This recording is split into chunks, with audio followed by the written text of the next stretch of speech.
Darkness. Complete, utter void. Carrying like the deepest fog.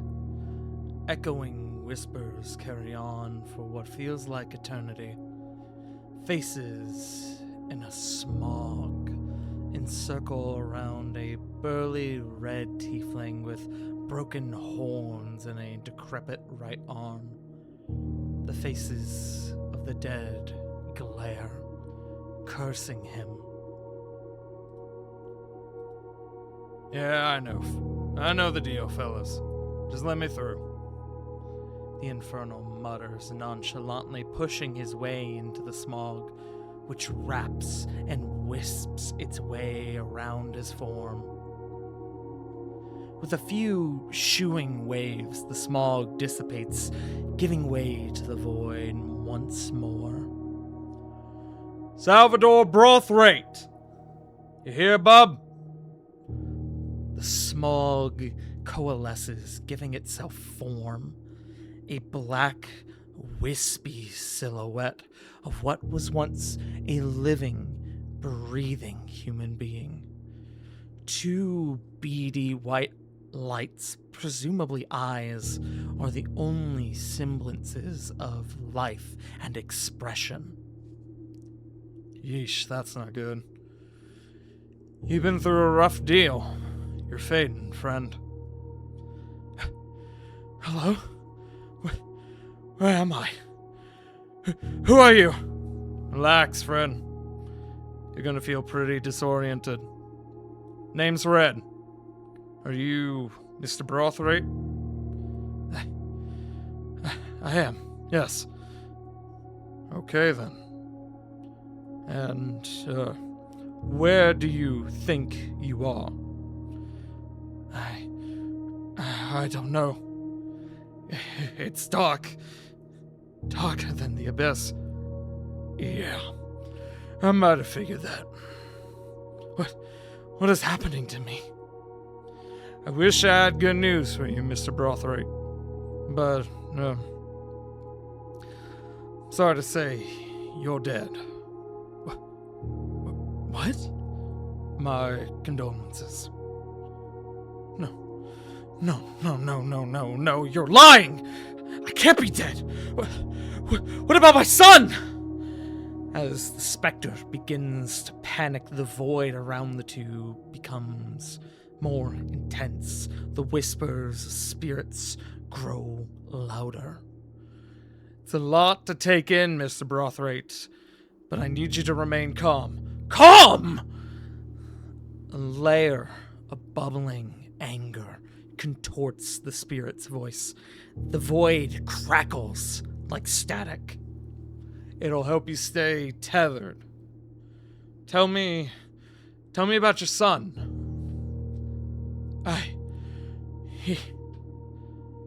He's 12. Oh, gods, Alexei. I'm so sorry. I can help your son. I need you to help me, Xalvador. As the Infernal speaks, the crackling slows, becoming a soft bubbling in the darkness. But you can't help me, can you? No, I'm sorry, Mr. Brothwraite, but you were murdered. Whatever trauma you suffered has had an intense negative effect on what remains of your soul. Simply put, you're fading. Your soul is fading. I can't help you, but I can help your son by bringing your murderer to justice, but I need your help to do so. A few long, dreadful moments pass in silence. The whispers, silence. The smog dissipates, leaving the two individuals in a variant of peaceful conversation. I would do anything to make sure my son is safe. What can I do? I have some folks here. They have some questions for you. It might be difficult, but I need you to answer them to the best of your ability. Think you can do that? Yeah. Yes. I'll try my best. As the words echo out into the void, perceptions are pulled from the dark, dreadful place. As glowing beacons emanated from the mouth and eyes of Suneater, and the severed head softened to that of a dull glow, the Kenku vessel speaks outward. He's ready.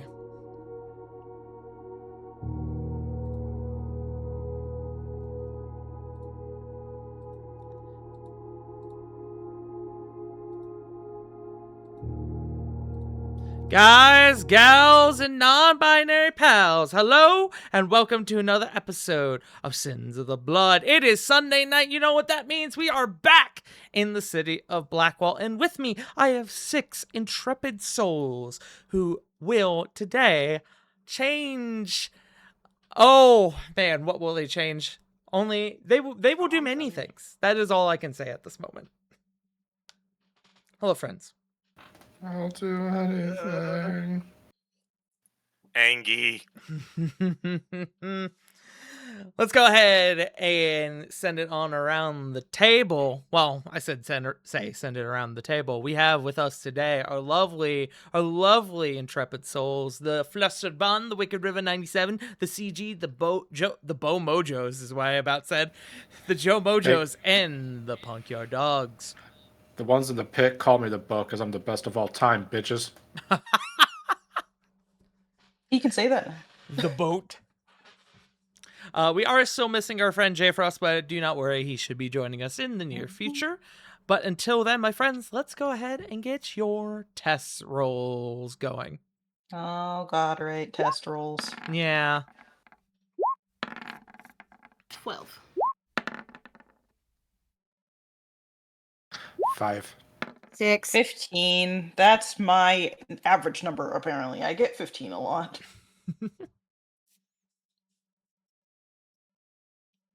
I forgot to turn my graphics acceleration back on. Let's go. Oh. Get in here, goober. There you go. 13. Let's go. 13. Okay. Well, my friends, as is tradition, I'm going to find us some music, and I would like for someone to go ahead and describe us the events of last session. Are we tag teaming today, kids? That is up to y'all. I can take a good chunk out of this first. Go for it, CJ. With the arrival of Master Gelman back into the ring to contend with our wonderful Master Pact, then going by the nom de plume of Grasshopper, the party was elated that their target was found, but this soon turned to concern as a silvery shadow of motion injected a almost imperceptible needle of poison into Master Gelman. Fortunately, our Master Pact was able to identify the interference in the match, and calling on over Master Lath was able to cure Master Gelman of the poison coursing through his veins. The party was then able to bring him to the back, where they were able to have a conversation about what had been going on. Master Gelman decided first to aid us in our investigation, both as bait and as muscle, as well as pointed us in the direction of one Ansith Dorlan, the medic for the underground fight ring. Tag. And oh boy, did that conversation go. It was a thing that happened. It was a thing that happened. Probably the most in sync the crew has been outside of combat. Just Probably true. as a That is as probably a true. group. Yeah. None of us necessarily knew where to start with questions for the doctor, other than the fact that we all were suspicious because, that's so convenient. A doctor down here where a fight pit would happen, where people could go missing conveniently and no one would probably notice. So we asking the doctor a couple questions. Copper continuing to hold his face as PAC's manager. We got to ask some questions, looked around from far away, aka the door, and behind Bulk, Simri and Leith just scanned over this doctor's desk, didn't find anything suspicious. At least he seems organized enough. And very well, might I add, Copper slipped in the conversation of being able to look at their tonics and potions and curatives. And that was after Gelman got looked over because he was still in a fight and he still did get poisoned even after lesser restoration from Leith. Thank you, Leith. Probably still a good idea to get them looked at by a doctor. Afterwards, we got to looking at their little cabinet, medicine cabinet, I should say. And there was a suspiciously small bottle of some funny stuff tucked away that Copper found. Yeah, it was viper venom. And with a few very, very good threats from Gelman and Copper Impact, the doctor finally told us the truth. He spilled his beans and told us that Rook threatened his life, that if he didn't help him get Gelman, he would kill him. He was supposed to wait until Gelman's fight happened, dose him at some point after the fight when he was getting checked up, and then keep technically microdosing Gelman until Rook got here to pick him up at night. And that went very wrong, so you know. Mm-hmm. And then what happened? And so we threatened the doctor to be like, if you don't come with us, you're probably gonna die. Rook will find you and kill you, or you could spend a little bit of time in jail for trying to, hand a man over to a serial killer. And answer some questions, of course. And he agreed, because what else was he gonna do? Run? There were 7 of us. 8, if you include Rook. Oh yeah, I guess technically Rook was also there, yeah. That was the other thing. Rook was there. We went up back to the surface, very ever so gently pushing the doctor in the direction of the copper piece, and I say gently, not at all. And we met up with Lib. And we met Suneater, who is a freak. He is a little freak. All right, dynamic duo, thank you very much. Both of you go ahead and take your points of inspiration, and we will get into our game. Let me pull up the handout of the previously mentioned little freak. The Blackwall Spirit Hunter, the very decrepit, some would say, Creature.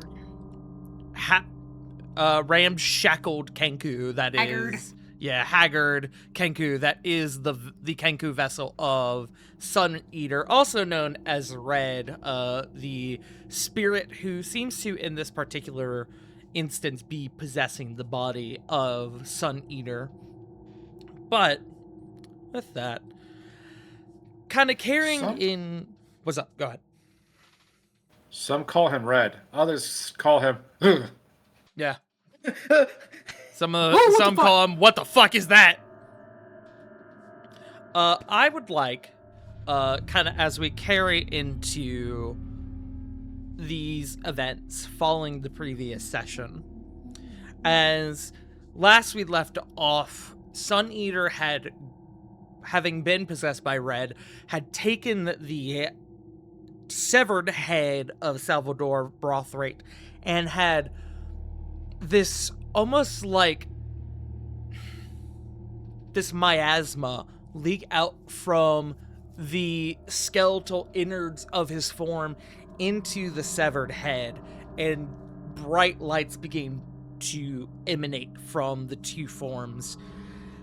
This is a lot to take on the psyche. As a result, everyone is going to lose a point of sanity. Joe, you have already taken a point of sanity from Pact, so I'm not going to make you do this, because you did this after session last game. But everyone else is I'm going to gonna.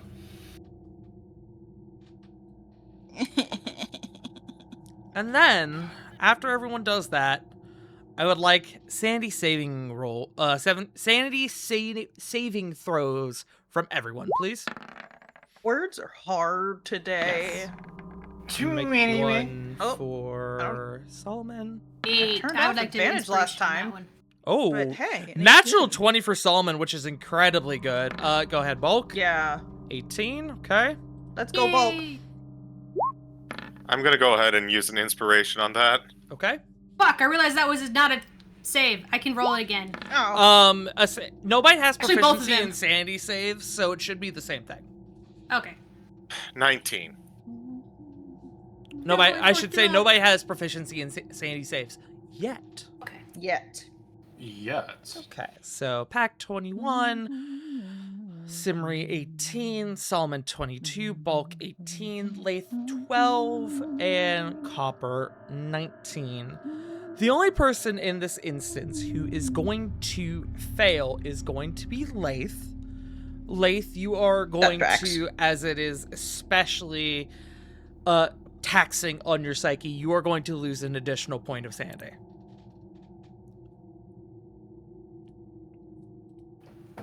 Hey, Copper. Hi.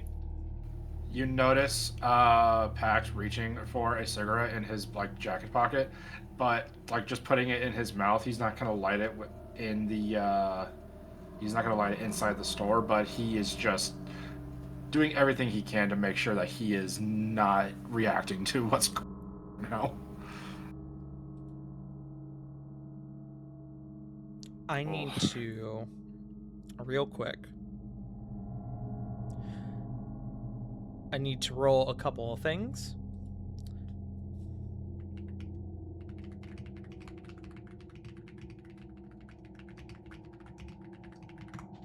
Give me one moment. I need to shut my bedroom door. I left it cracked for Bella to get out when she came down from the closet, Bun, and she hasn't yet.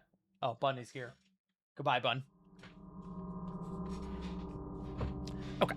I need to roll a couple of things here. One is a retroactive roll that Solomon would have needed to make last session. Okay. And then a second roll from Solomon, which he is going to be making now at this moment. Okay. Excellent.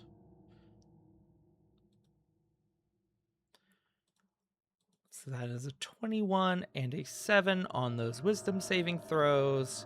I am just marking things appropriately as such. Okay. And as we get back into things, as that pale light kind of dulls from both sources, it now becomes a bit of a dim glow, almost like kind of like a nightlight. But the Kenku vessel of Suneater mutters out into the chamber. He's ready. My friends, Speak with Dead has been cast. You guys have had a week to come up with a few questions that you would like to ask Xalvador Brothwraite. Presumably, you guys have come up with your questions. Yes. So, Suneater or Red will kind of mutter out to you, your group. What questions do you have for him? One at a time.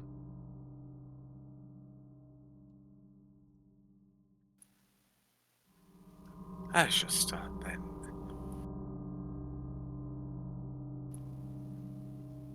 What did you discover about Rook Ashford?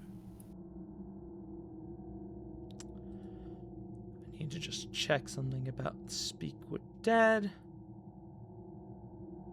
Brief, cryptic, or repetitive. The corpse is under no compulsion to offer a truthful answer if you are hostile to it. Great.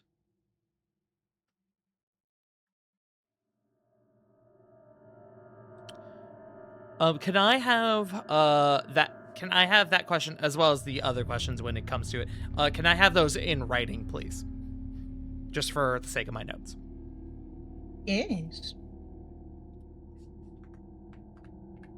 Well, then, I think we have...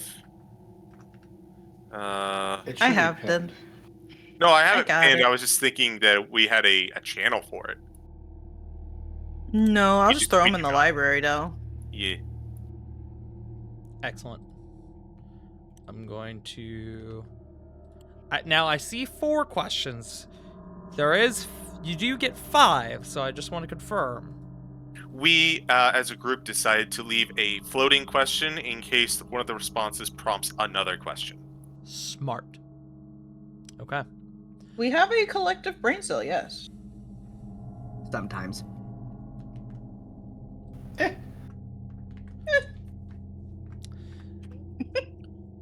Suneater repeats this question, and what you can't see is in the void that was previously described, he is having this conversation with the spirit of Xalvador Brothwraite, but in this moment, he's also saying the question, he's repeating it out loud. What did you discover about Rook Ashford?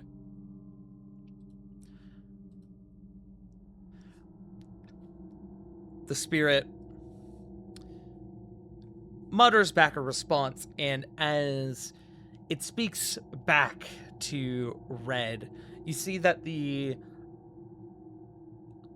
lights emanating from the mouth and the eyes kind of pulse in rhythm with the dialogue.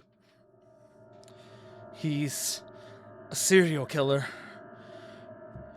They're not human, or at least I don't think so. They've been here before. They're assembling something. That's question 1.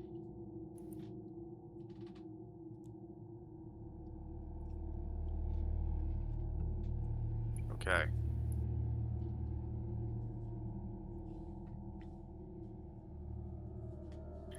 What was the last lead you were following when investigating Rook Ashford?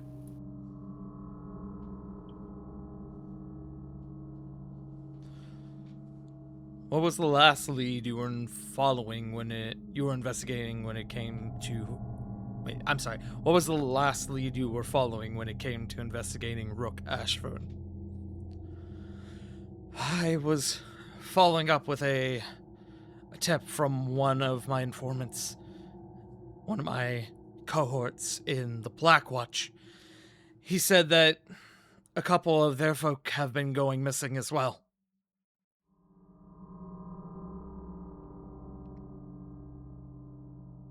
That's question 2.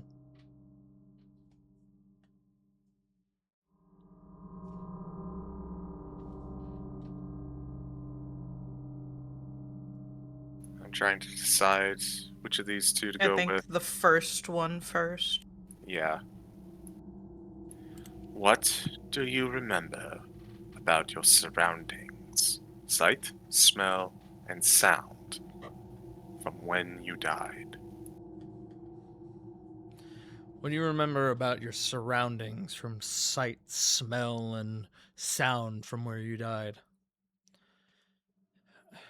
I remember it was dark. I think I was underground, but my head was so dizzy. I remember the sting of a blade. I remember the pulse of something in my veins, something unnatural. I remember it being slow and painful.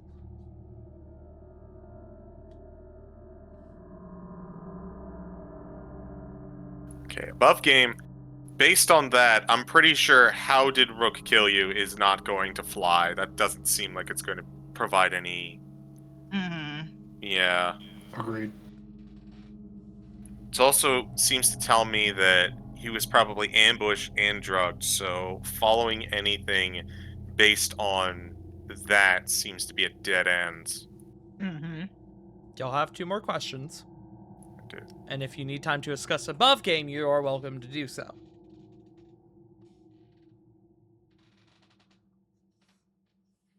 I kind of wanted to... I thought about this earlier.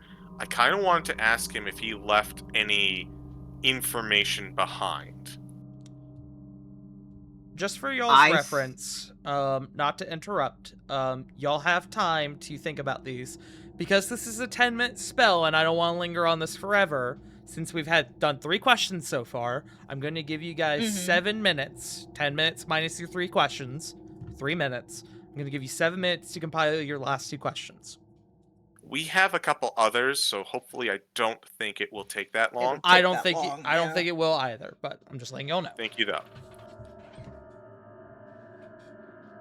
Y'all are I usually like pretty the- on top of this stuff. Yeah. I like the idea of asking if he left anything behind. I do too. I'm looking at the other questions we came up with, but I think they're all along the lines of the same ones that we Yeah. already asked. Oh my god.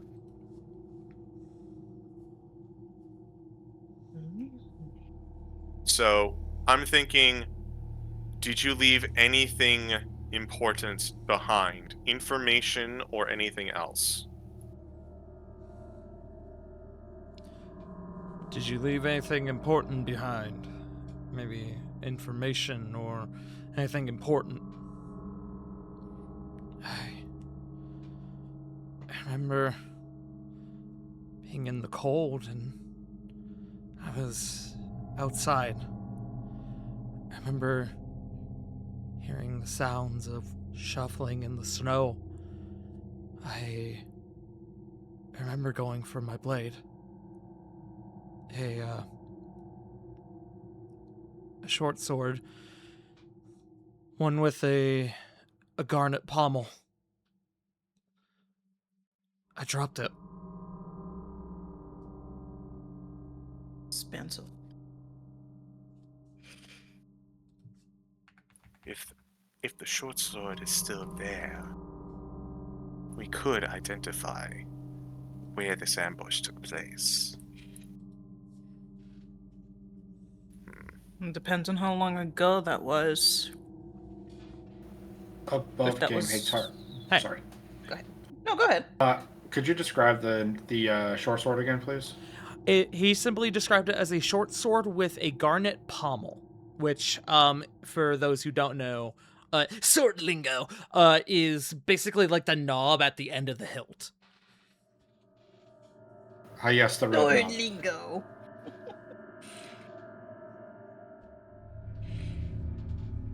Sorry, please continue, Bun.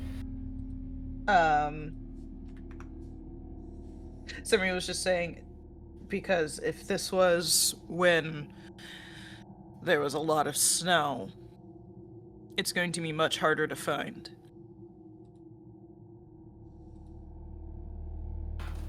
I'm sure I'll find it. Above game, we could also ask, like, when he was taken, or his timeline. I like the idea based on the information he's given us, I've got a pretty good idea of what he is suggesting. It's something I think we've been kicking around, Mm-hmm. but I'm okay with asking for a timeline of when this occurred. I think a timeline is good too. There we go. Good God. Now, let be known, this is your last question.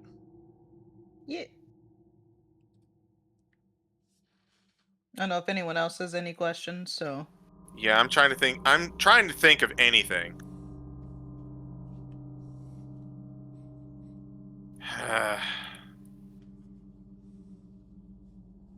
Funkles? No, but I did miss from my notes if he had anything for like smells or anything that he could remember from the. No. No schmales. Yeah. You No did not sounds, mention nothing any weird. Okay. smells.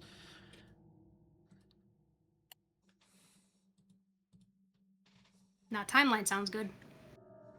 Okay. Then, what was the timeline of your actions from when you first heard to investigate Rook Ashford to when you dropped your sword?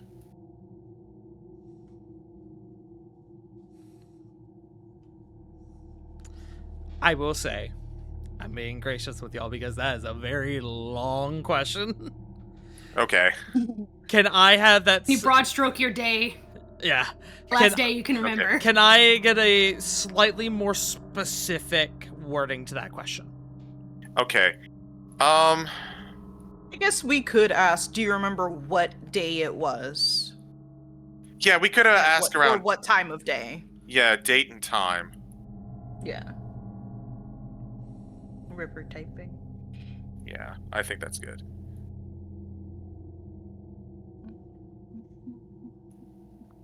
At what date and time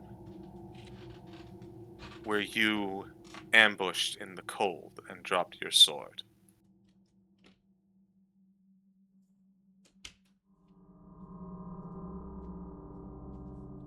Sorry, I was letting the cat out. She's coming. Thank you for letting my daughter out. All right. And we're positive that's what we want our final question to be. Yeah. I think so.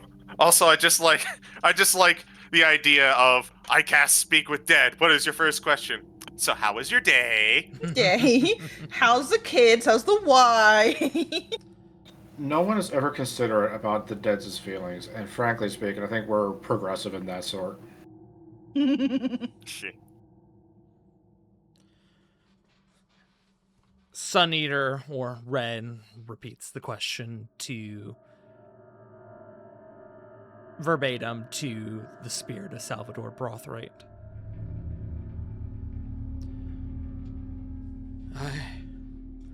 It was 3 days ago, or 17th of Wintercrest. It was early afternoon, I think. The sun was... No, I don't remember the sun. The blizzard. The blizzard was still battering.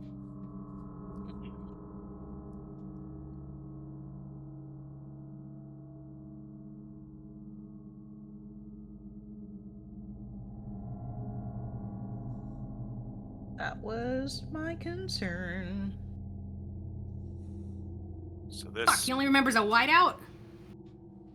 Well, that's the last thing he remembers. It was during the really bad, 2 days that we had where it was just blizzarding. Y'all asked him Yeah. about day and time. we did ask him about day and time.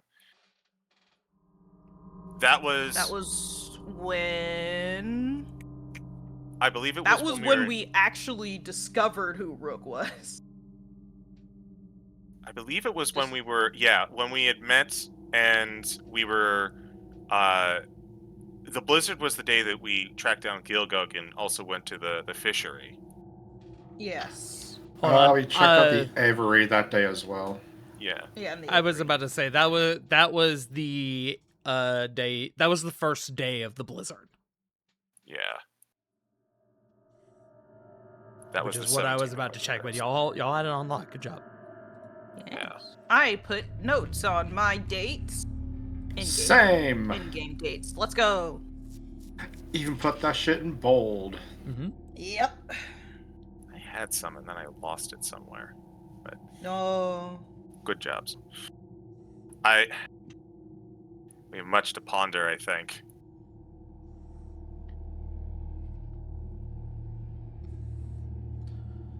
I feel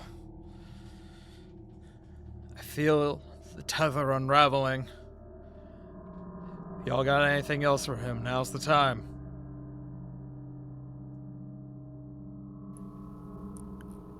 Copper will step up. Oh, I have an important question for you, Tart. Mm-hmm.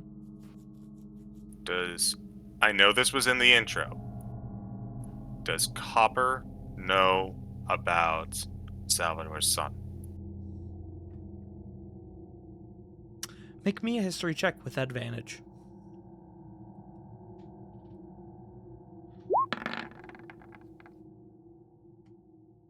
$14. You too. A 12-year-old boy named Alexei.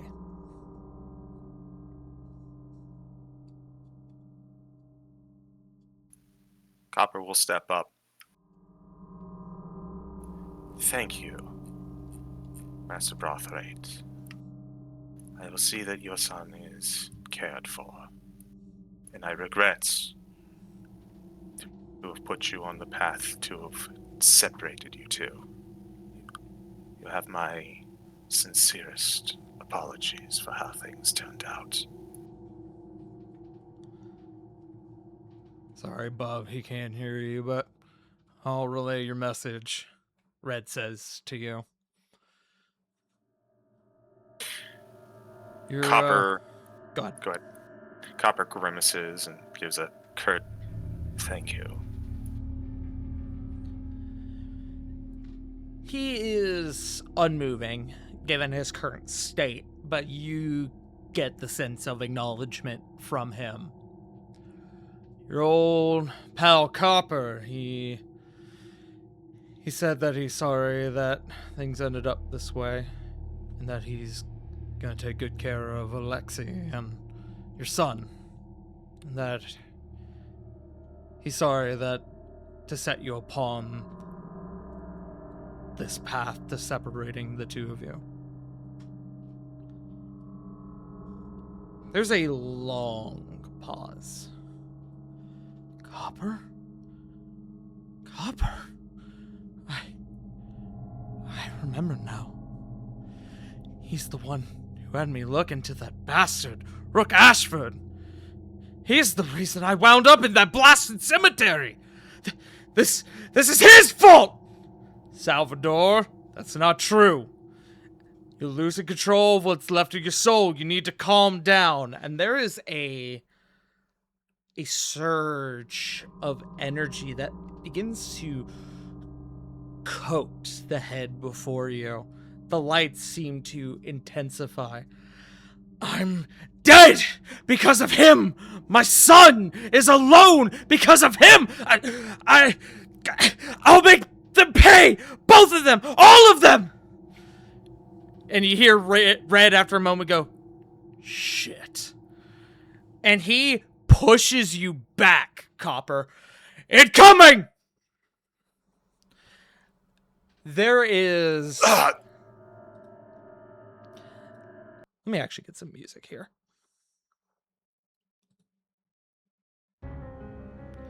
There is a surge of energy that courses through the room. It explodes out from the head before you, and you see Red, who has had his hand pretty firmly planted upon the head before you. He jolts back like he's been shocked before, quickly grabbing the head once more, this time with both hands. You see the the light in his eyes and his mouth flicker.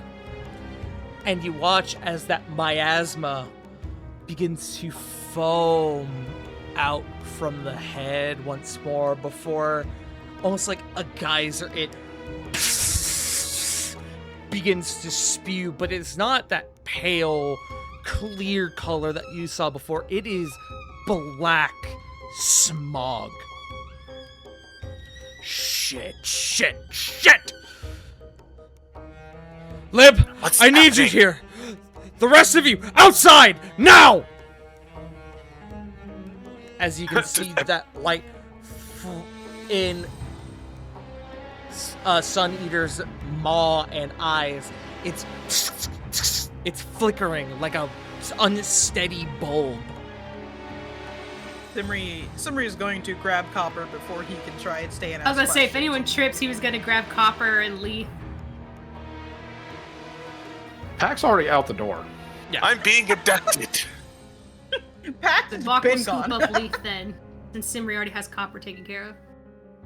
Okay. Mm-hmm. You all, I consent to being grabbed. as the Hey, yo. smog begins to fill this room, and as it does, vision becomes near imperceptible. You all, except for Lib, who at Red's request stays, and you see that she, one hand, begins drawing her holy symbol out from under her armor, and in her other hand, she begins to tote her warhammer, which she has slung on her back.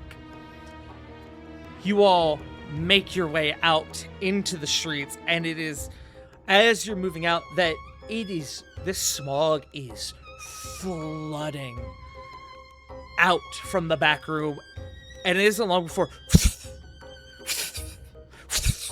a wisp, a howling spirit, erupts out from the throat like it has escaped from a prison.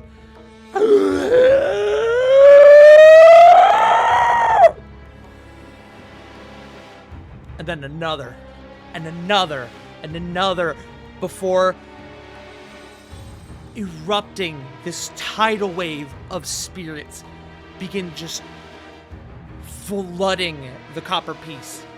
The smog quickly billows and floods the inside of the main chamber, the storefront. And as you all begin to finally form up outside, the glass in the copper piece, the windows shatters, cascading outwards. I need everyone to make me dexterity saving throws. 6. Good at Fuck, 23. 8. 11. I guess Bach was trying to cover Leaf. Bulk, you have danger sense. You have advantage. What? Yeah. Magical Yeah. traps. You have a danger sense. It's a barbarian feat. Yeah. Yep, level 2. Not on my thing. Very interesting. It is, yeah, a level 2 feature. You have advantage on dexterity saving throws against things that you are aware of, basically. 22 then. There you go. Let me Thank roll you. Let's just for. Let me add that to my thing because I see magic sense, magic awareness. I don't see danger. My bad. Okay. Let me roll for Gelman. Gelman with a 15, and then I don't have a stat block for Oh, him, yeah, so I will Gelman's here. roll on the side for Dr. Dorlin, who actually does well as who does decent as well. He gets a 14 on a save of 12 or higher.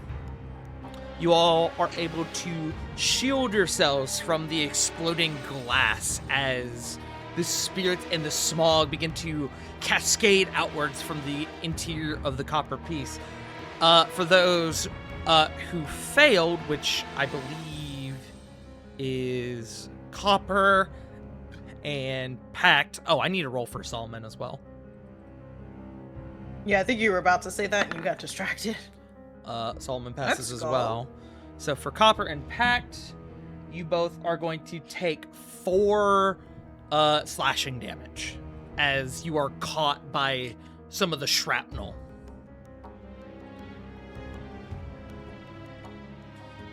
You guys hear called out from the inside. I need to cut the tether. Just hold out until then. And my friends, I need everyone to roll initiative.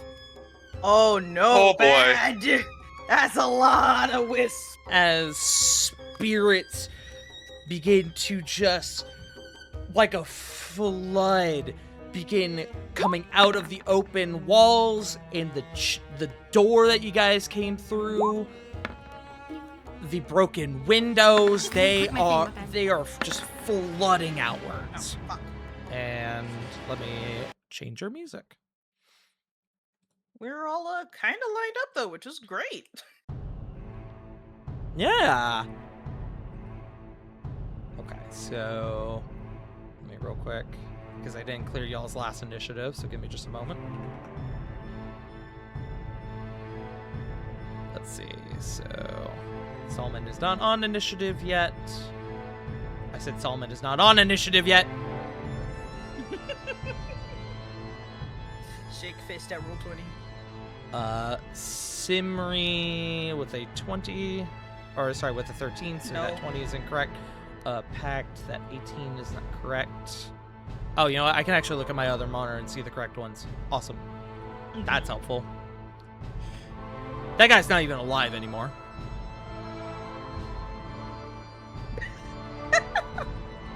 Where is he on the list? I had Come on, Big I had Pig. Big Ollie on the list still. He's gonna come by to see us get our asses beat potentially. No, he's one of the ghosts. Oh god. Let me roll Imagine. for Gelman. Oh, Gelman. All right. Gelman's like, what the fuck is happening? Then let me roll for Valid response. Dr. Dorlin, who I will just let y'all know above game is not going to really contribute much to this fight. Not a surprise. And then Solomon. 14. All right. Up at the top. Oh, I'm sorry. I didn't even roll for the fucking spirits. Hold on. They don't get a It's okay, turn. they don't get a turn. Yeah, they just don't get a turn. Y'all wish they didn't get a turn. Yeah. Yeah, we do. Yes. Y'all really I don't know wish if that they was didn't good or get a bad. turn. Oh.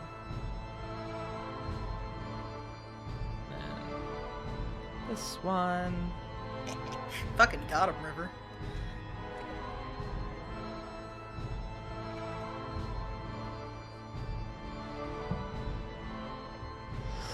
Y'all really wish they didn't get a turn. Holy shit. Stop! Apt, though.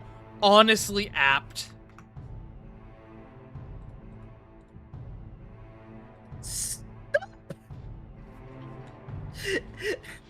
I do not consent to them rolling really high.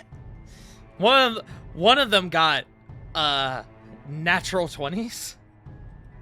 Oh. So rough. So up at the top are the lost spirits. So the lost spirits have 2 turns in this. I know how to keep track of it, and you'll quickly see that they're distinctly different tokens. So one initiative is one set of tokens, one is another, and they are above game. They're basically different monsters, but I need to roll 1, 2, 3, 4, 5, 6. I need to roll 6 D4s. Man, I'm sure glad that the copper piece is not in the middle of the city. Oh, the face you could have seen me make just now. It's cute that you think that. Okay. At the start of initiative, this one quickly seems to, as it soars up through the ceiling, the roof of the copper piece. It seems to be completely disinterested in all of you and flies off. Okay, bye. That's not good.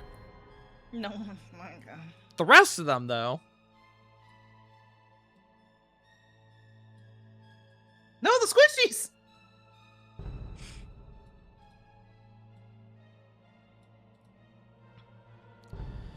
and I need to roll some dice here. So let's start with the 2 on Lath.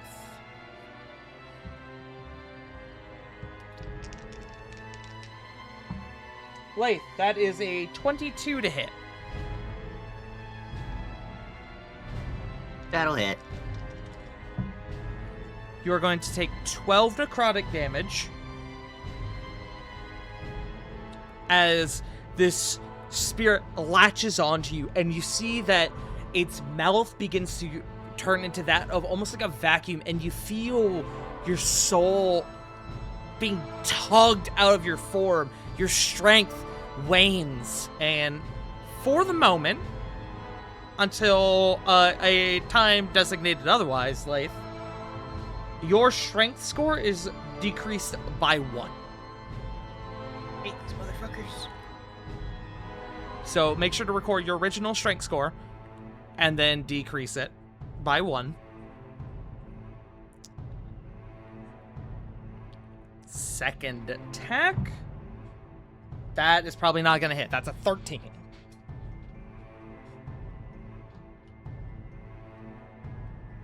That's a miss. Third one on Solomon. That is a 19, which is Yes, going to he's hit a wizard. Solomon. He is a wizard. Solomon takes 5 necrotic damage on that low roll. And then he is going to... his strength score goes down by 3. Oh no. Bad, bad, bad, bad. All bad.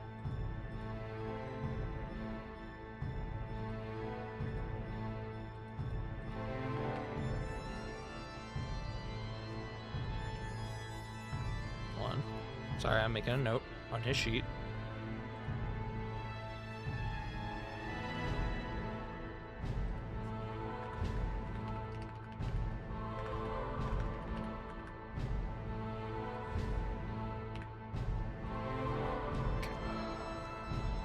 Then we have one on Copper. That is a 10 to hit you, Copper. That's a miss. Oh. And then one on Gelman. That is a 16 to hit Gelman, which does hit. That is 9 to Gelman. And then Gelman is going to... his strength score is going to go down by 3. Ugh.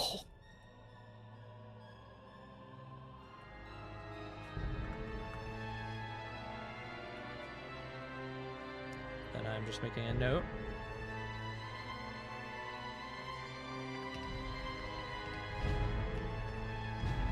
Okay.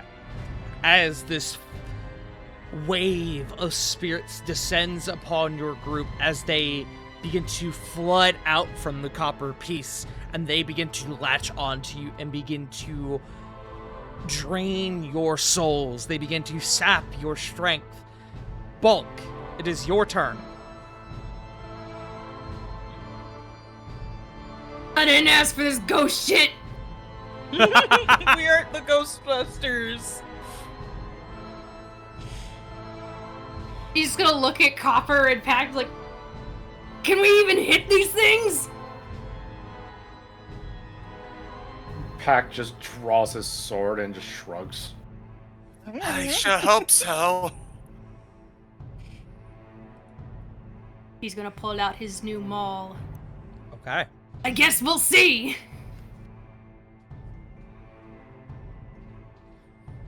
I don't know if he'll rage just yet.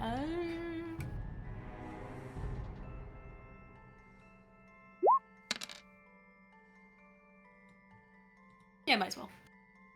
His tail's just gonna flicker Do it and to his it. fur's gonna bristle. He's gonna rage. Okay. Alrighty, my friend Bulk, as you fly into your rage, go ahead and roll on your table for me, your D8. How fucking apt! A flump is going to I appear. was about to say, it's the jellyfish again. The intangible spirit. Yippee. Alright, hold Oh, on. fuck you two. You're back. Ugh. Go get that one, I guess.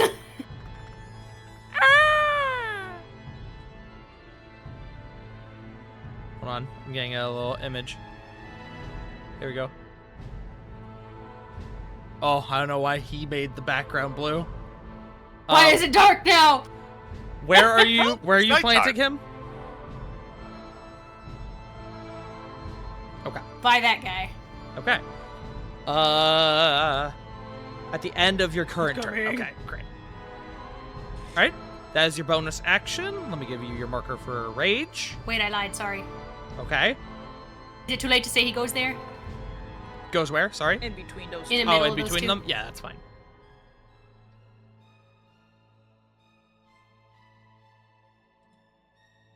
All right, you still have your action and your movement.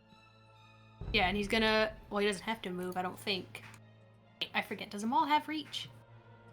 I look don't that up real quick. believe so. It doesn't. Thank you. It is a happy weapon. He's gonna Heavy try to weapon. smack the one in front of him with his alley-oop. Okay.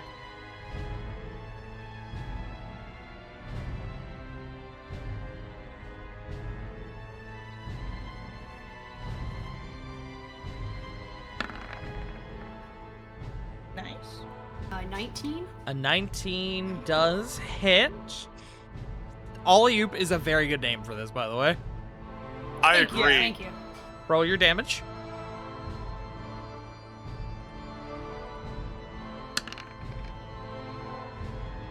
Uh, 10 bludgeoning plus 2 rage, so 12. Okay. And then I believe your maul is spiked, but is not magical, correct? Not besides the crit range changed, Okay. which I don't think it did this time. Well, the crit range, as long as you're using that weapon, the crit range is always decreased by 1. Yeah, so it's not magical, I don't think. Okay. I am just checking one more thing. Gain a bonus to the damage roll. Okay.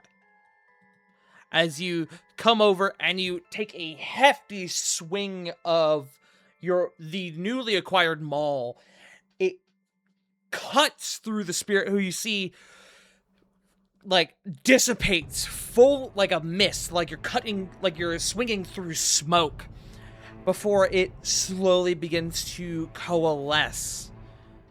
It does do damage, not as much as you would like.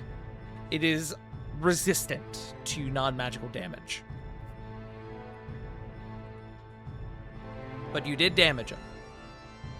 Mm-hmm. Is that your turn? Just gonna look at the folks he knows has magic, like Coffer and Lid's like, I hate these things. I can't hit them very well. That'll be turn. Okay. Help! And then at the end of your turn, your spirit detonates, and these two goons need to make, I believe it's a dex save, correct? Oh, wow. Yes. Okay. That is an 18 and a 20, so they do pass, but I think they still take half, right?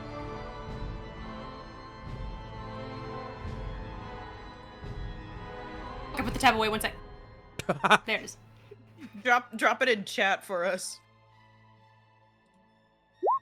That's my table. So I Yeah, can- wall of text. Yeah. 1d6 fine. force damage. I don't think so. It doesn't say half. Okay. Yeah, it's favor So it's suck. all or nothing. Got it. Yeah. Okay, Yeah. so they do not take damage in this moment, which is fine. And we're going to come to the other spirits' turns. And I need to make rolls for them.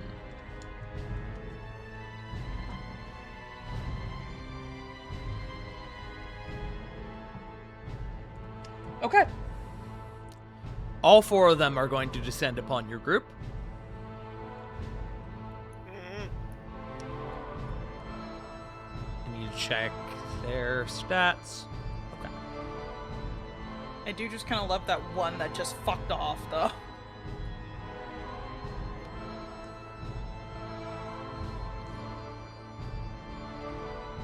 And it's just like, ooh, shiny. And we're like, where are you going? Right now, I do not care. All right.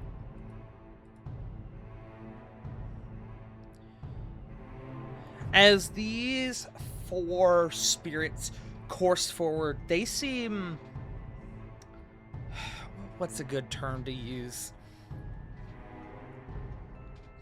They seem more coordinated than the others, where the others seem to just be kind of flailing and lashing out. These ones seem to have a bit more of residual intelligence to them as they lash out forward, and they not only grab 4 of you, they attempt to insert themselves into your bodies. I need No. Simmery, Dr. Dorlin, Bulk, and Pat to all make me charisma saving throws, please. Oh, wonderful. 14? Well. I feel like I should use my inspiration to try to see if I can get higher. If Me that is your too. prerogative. Ooh, 8. Bulk. I'll use Dr. one of Dorlin mine. actually rolled a nat 20, which is amazing. Good on him. He was ready. I'll just take whatever this is. Oh Oh. no. 6! Wow. I'm gonna use mine. Okay. The dice have not been nice to me, so I don't know. Ah, 16's better. Okay. I don't work on checks anymore. So I will save it for now. Dr. Dorlin and Pact pass. As Bulk and Simmery. Bulk, you were still coming down from your initial swing on this one as the more intelligent spirit seems to take advantage of this, and he goes into your body and remains, and you feel a grip, an unbreaking grip on your spirit, on your soul, on your entire person.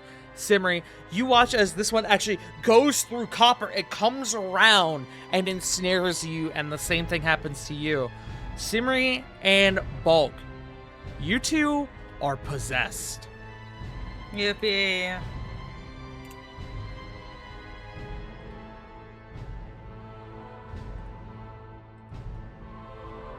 Ray. Oh, that one dipped out of initiative. Hold on, give me a moment.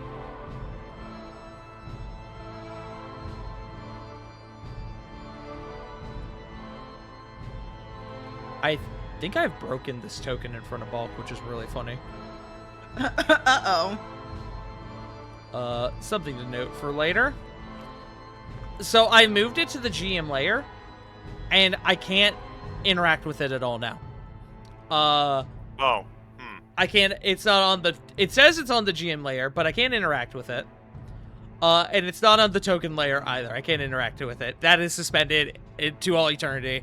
Just pretend you don't see it. Put an X over him so we remember. I literally, oh, well, I guess I can. Oh, yeah. I was about to be like, you might not be able to move it, but you might be able to do something. Yeah, just draw it on him. There you go. There you go. He don't exist. Don't worry about him. You don't, hold on. You don't see him. You don't see him. You don't see him. 10 minutes later, we're gonna be like, what's that yellow one? But Okay. we'll get into what that means as we continue on. And that brings us to initiative 20. As initiative 20 occurs, that smog that erupted from the inside of the copper piece, it begins to flood into the surrounding streets. I need everyone except for Bulk and Simri Yippee. to make me sanity saving throws.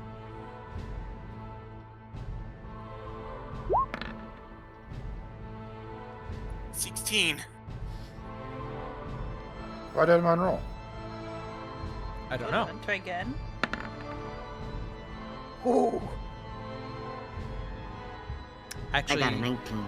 I need to actually roll Gelman's on my thing. See, tried to give you a natural 1 there, Leaf. Gelman with a 19 on the die is very nice. Solomon. I'm gonna refresh. I hit it twice. Oh wait, there it goes. 15. That's weird. Yeah, don't pay attention to that second one. And then because Solomon failed, I need to actually do something for him. Good to know. Okay. This is a Solomon specific thing that's happening.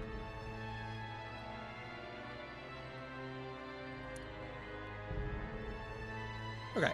I still hold on. What's So everybody? oh, I need for Dr. Dorlin. Hold on. Wow, Dr. Dorlin is fucking high roller apparently.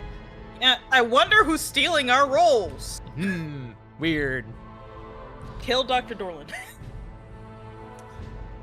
At this rate, he's going to be the only one who lives. Yeah, so kill him so we get our good rolls and we all live. Okay. Pact, I do see your sanity save did roll with the 15. Well, it just did. Okay. So Yeah, I was like super delayed. everyone actually passes. As the scene before you, seeing the spirits begin to flood into the Blackwall night sky and the streets around you, as it becomes very apparent that you guys have not intentionally done a very, very bad thing. It begins to set in, but you guys bolster your resolve and you guys are not frightened. More so, you are immune to this effect for the next 24 hours. Yay! Yay! And then that brings us to Pact.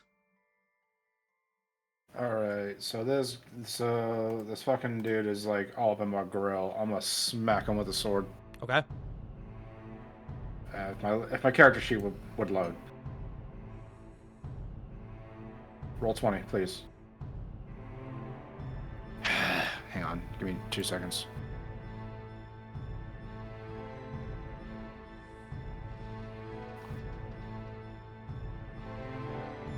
This is embarrassing. Come on. Take your time. I'm reading a thing anyway. Reading this It's not little loading. feature for me.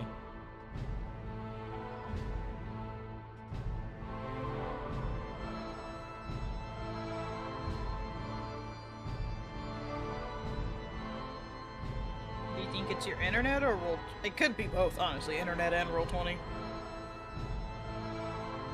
Like, I exited out of it, and I'm clicking the character sheet right now, and it's not popping up. Yeah, you might need to close roll 20 entirely then. Stinky roll 20. I'm so sorry. No, you're fine. Take your time. How dare you have be affected by forces outside of your control? How dare you have problems that weren't because of you? I have so many answers to that response, Bun. I will kill you. Mood, cuh.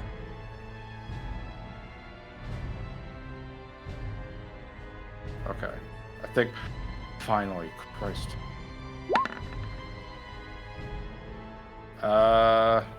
8. All that for an 8. Sorry, gamer. Still have your bonus action. See? Yeah, I still have a bonus action, but seeing it's not gonna really do terribly much yet. You can't punch ghosts yet. The climbing claws aren't magical, right? They are They're not. just like made. Okay, that's what I figured. That's fine. May as well just smack him just to see. Yeah, do it. Bonus action punch. Apparently ghosts are not Pax Forte. No. Pact didn't really like Sun either. I was so about to it's say, not this is surprising. really apt considering what was happening last session. You're beginning Yeah. to flow into a bit of a panic pact. In fact, go ahead and make me one more sanity saving throw, please. Into a Pactic even. 17. Okay, you are fine. Fucking mind of a steel trap, this guy. Unfortunately, that's all I can do. Okay. Barely. You were hanging on by a thread, friend. That brings us to Solomon, who... if Jay Frost were here, I would make him roll this, but because he's not, I will just give this to y'all. Solomon, kind of gripping his staff. That power emanating from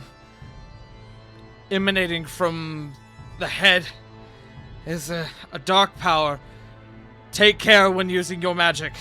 It may be adversely affected.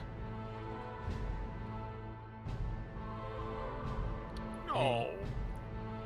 And Solomon is going to...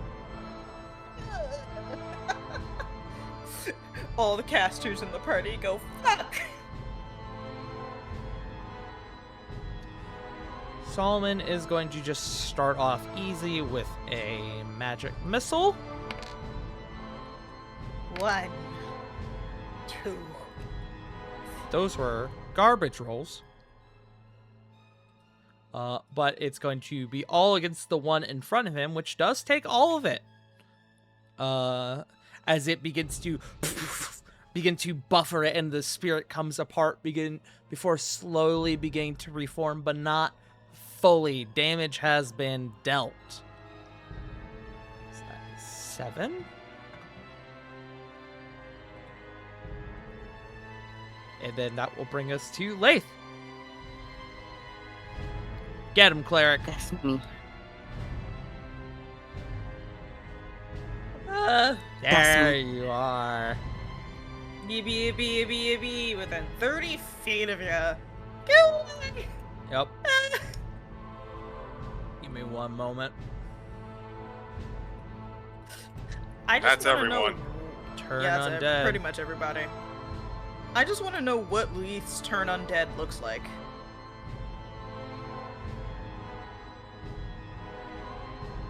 Sounds Is it like like a set that goo circle down of... there.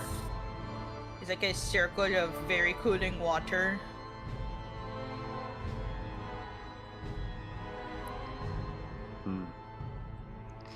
It's almost like they're being overcome with waves. You all begin to Wisdom feel water. the ocean breeze. A light ocean breeze as Lath, you begin to mutter a prayer to your goddess under your breath, and you feel your holy power begin to coalesce before it courses outwards like a wave. And I need to roll a whole bunch of wisdom saving throws. You sure do. Let's see. I've never actually been in a situation where people are possessed and turn undead is in effect. So it actually mentions that in the stat block for the standard ghost stat block. Oh. And we'll get to that here in a moment. Cool. Pass, fail. Actually, I should ask. What is your spell save DC, Lath? Because I believe that is your same DC for this feature. 13. 13, great. So, yeah, fail, So I'm going to actually, while I'm doing this, so this one passes. This one failed. He is frightened. Zingus. Failure. Let's go. Level 6. Failure, as the one that had been possessing Simri, as it is turned, it is expelled from Simri's body. Yeah, get the fuck out of here. He is frightened.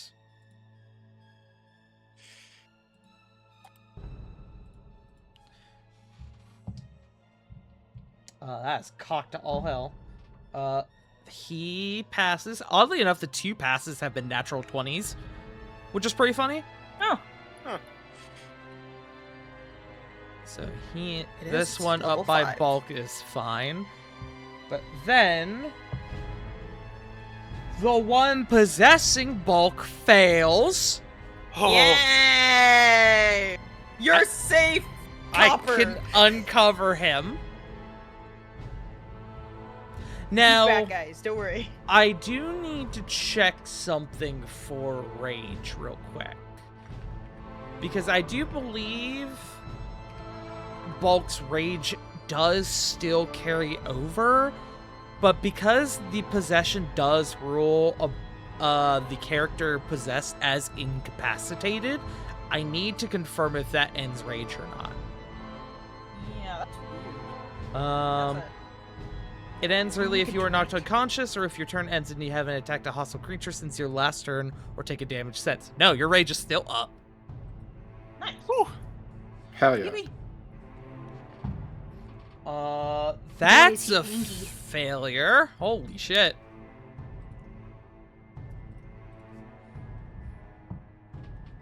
That is a pass. So, I put the wrong token on that one. Hold on. There are now quite a few of them out here who now have frightened tokens. So we'll get to those in due time. But you also see, as this pulse goes out, the black smog that had been seeping out from the copper piece, it too is pushed back. As the pulse dissipates, it does begin to refill back into the streets, but it does seem to have been affected by the turn undead as well. Laith, that is your action. What an action it was. We Smile. love clerics. So for the record, once again, this guy is frightened. I literally just cannot do anything about it. Well done, I got it. Are you gonna draw on him? This is the wrong token, hold on. Or not the wrong token, the wrong color, hold on. I'm ready.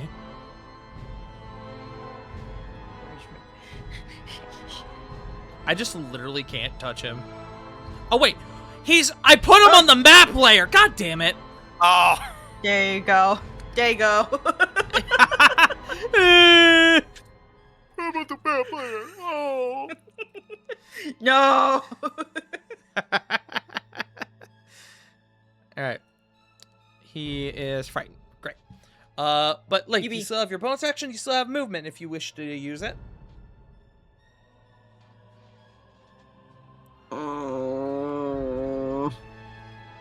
Yeah. Yeah.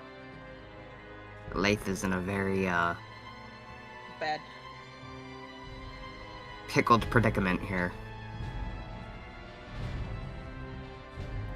I'm just gonna stay there. Okay.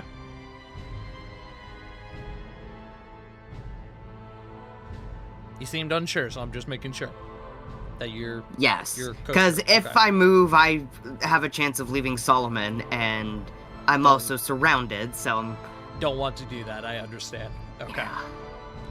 Simri, you feel Yippee. breath Ugh. return to your lungs as the spirit that was inside you is cast out. You see, it is almost like pouring salt on a snail. it seems to be like actively burning. I did not like that. And it's surprising, but just making sure I'm not missing anything before I do what I'm gonna do.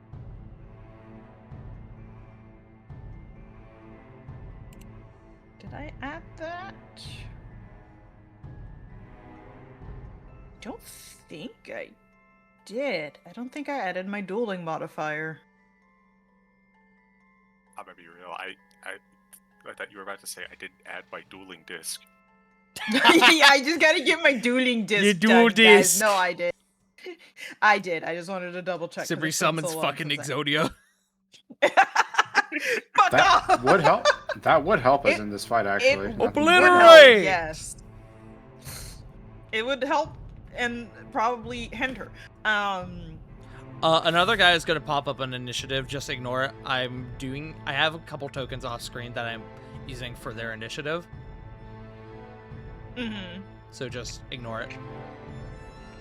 Just so I don't have scenarios Yeah. where, like I did a little bit ago, where I made pull one on the GM layer and his initiative vanished. So I'm going to... I don't know if I would know which ones are turned or not, because I was possessed. You are, even when you're possessed, you are still actively aware as to what's going around you. The feature act of possession actually mentions that. You still have your cool. Okay. It's like, it's I'm just in the back you of have my your head. mental The faculties. sunken place. Yeah, actually, You can see, but you Okay. can't do shit. correct. So you would be aware. Yes. Okay, so 5. Hold on. I had a different character's movement speed in my head for a second. Was it Satara or was it Uma? No, it was neither. It was one of my Pathfinder characters. Oh, rough. Yes, I do want to waste these. 5, 10, 15. Here for flanking. And I don't know, are they going to use their opportunity attacks? It depends. On you, Mr. DM, sir. Flanking would be enabled. Bulk is a friendly creature. Well, I moved, and I don't know if they have the ability for opportunity attacks. They can, but they are frightened, meaning that they would have disadvantage. Right. I'm gonna say the one that possessed you is going to make an attack on you, but again, he's Get got back disadvantage. Yeah, kinda. No, you're not allowed to leave. It's like it's trying to grab you to pull you back to get its new vessel back. But disadvantage, don't worry about it. Okay. That was a I'm 3 on the attacked die. and I'm not even going to do the math. Yeah, no. Getting The other one was an stabbied. 18, but I'm gonna That- use my inspiration. Fuck Okay. you, roll 20. What the hell is that? That is much better. 17. a 17 will hit. Fuck And you, your psychic blade, I believe, is magical, yes. well, it is. I do believe it does count as magical damage, but more importantly in this moment, even if it didn't, it is psychic damage, which is very important Yes. Because it bypasses that anyway. because he is not resistant to psychic damage. As Yes. so you that's take that psychic cool. blade, and where it for bulk, it was like swinging through smoke for you. You feel the slight resistance of cutting through a form. It is smooth like butter, but distinct enough to where you're actually able to feel it in your swing. As it is, where with bulk, it kind of dissipated with the swing. With yours, it actually actively cuts away at the form. You sever it in half in a diagonal fashion, and it dissipates fully. Cool. That was 15 points of damage. And Simri will just call out, they don't have a lot of health. What's that? 15. That was only 15 of my feet. You got a lot of feats. I do got a lot of feet. A lot of Peters. My Peters, and then Simri is going to. That's as far as I'd be able to go. I don't want to step back into a space where I can get stuck like Solomon and Leith are. Sorry, guys. So I'm actually just going to step here then. Also, I forgot to mention it. This is not a fully accurate representation of the copper piece, this building here, but this was the best I was able to get, yeah. so this is what we're using. Yeah, no, I'd Yeah. imagine not. I don't have that many bonus actions except to smack again. Yeah, So I'm gonna do that at advantage because with I'm your smart. your offhand attack, right?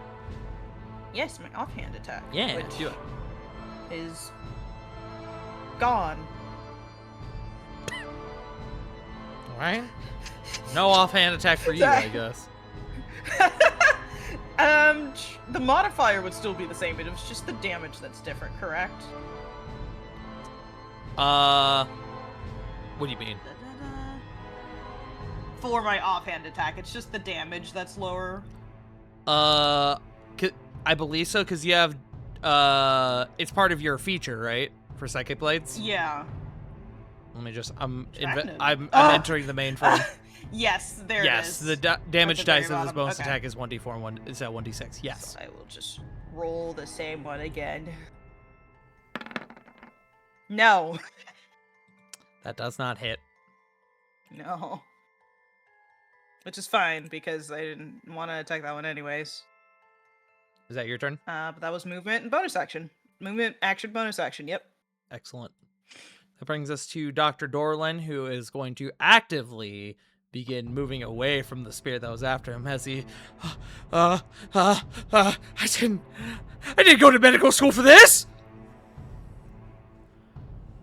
And he is going to see the person closest to him who is injured. And he is going to... You! Monk! Here! You can make use of this! And Pact, he is going to use his action to throw you a standard potion of healing.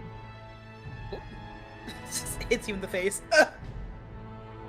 Sorry, I was making a dumb joke. He will catch it.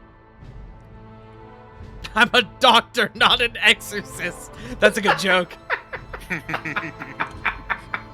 That is going to be his turn, and we're going to come up to Copper. So Copper, surrounded by all these ghosts, black fog pouring out, there is almost like a wave of hypersonic that each of these ghosts, like, it kind of vibrates through each of them and nearby, as though the sound waves disrupt them a little bit, and it goes on for a solid second or two before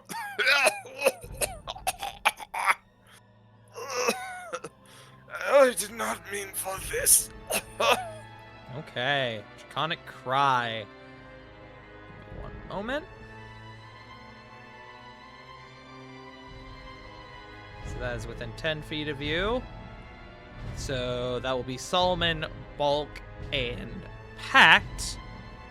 You and your allies have advantage on attack rolls against any of those enemies who can see you. Oh, I'm sorry.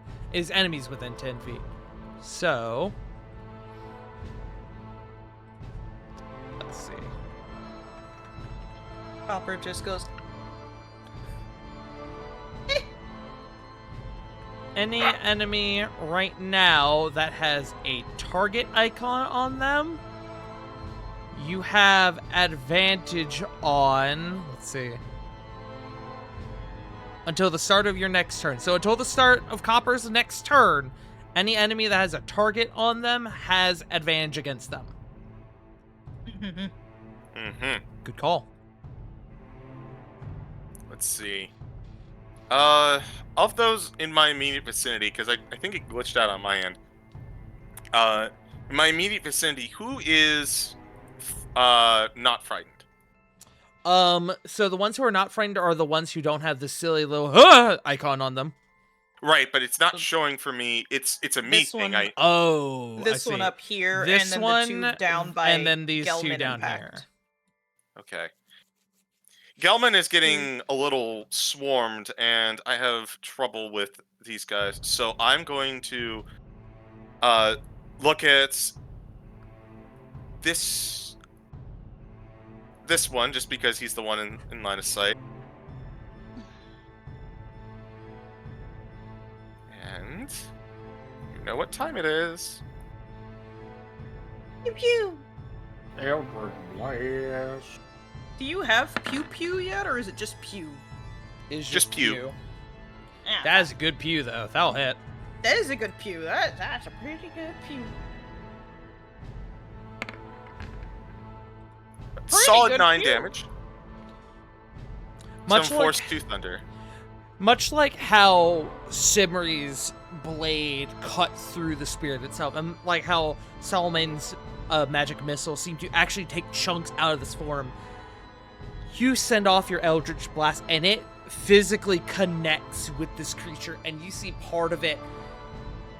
You see it dissipate, and it begins to coalesce, but there is a distinct part of it that was seemingly evaporated as a result of contact from your attack. That is 9 damage. Okay. I'm gonna Die. also mark the ones who are damaged. Those are the ones with red dots.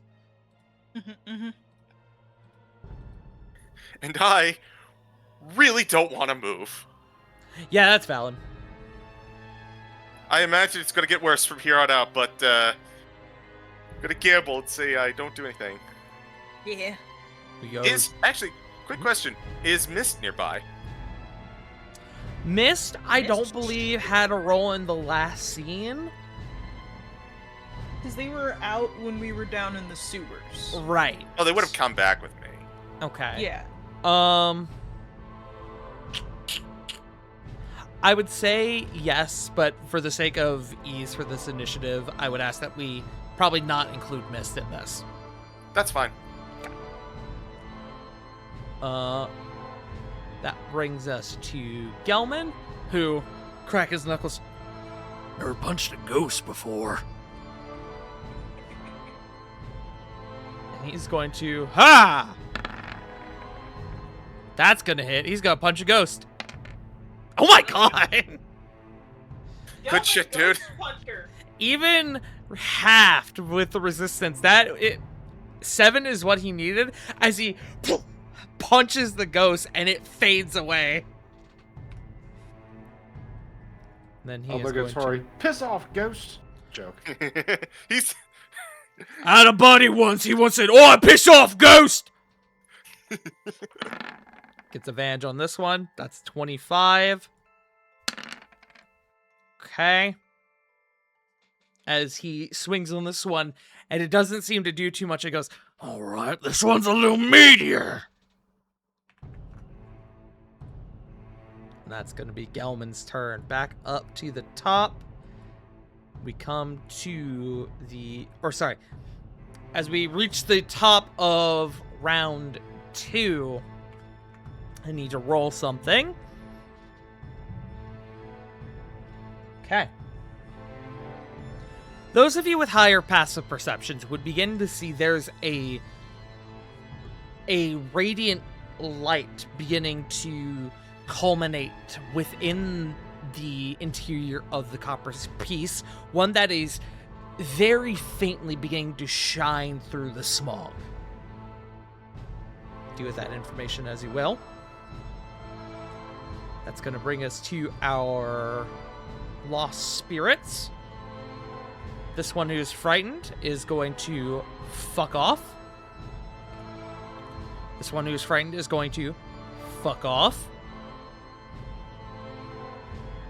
Leaving this one alone, it is going to continue to press the assault on you, Lath.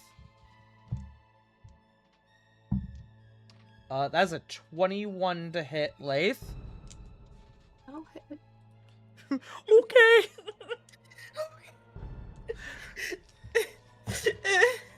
That is 7 damage to you, Lath. and your strength score decreases by another 3.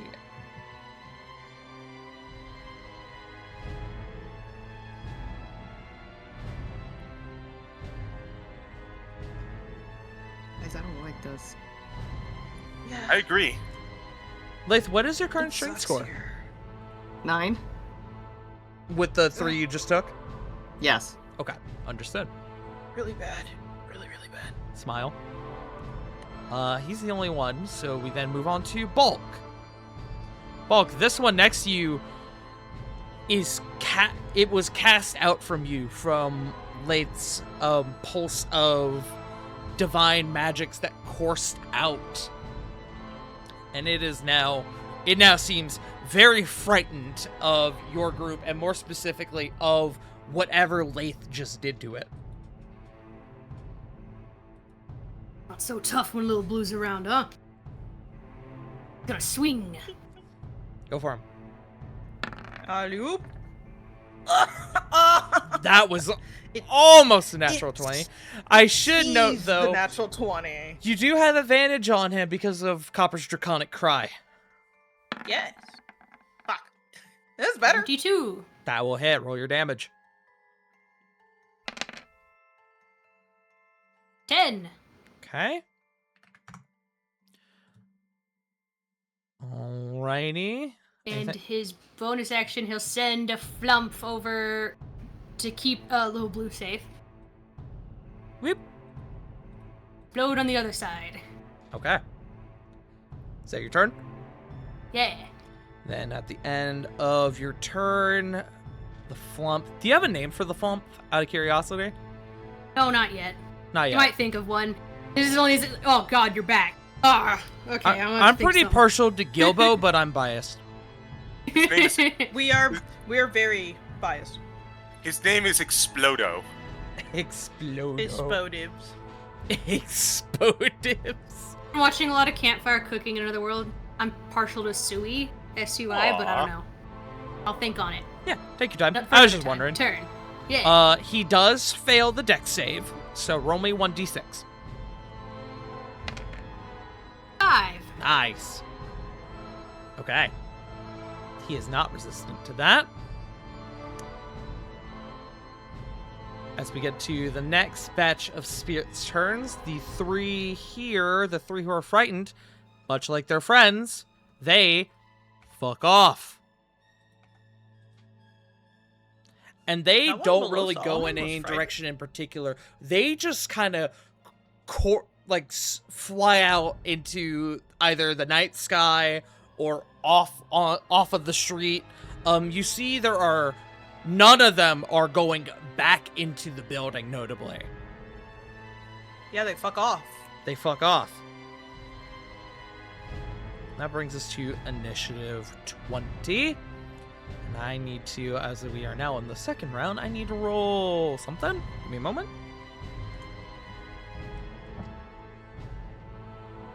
Okay.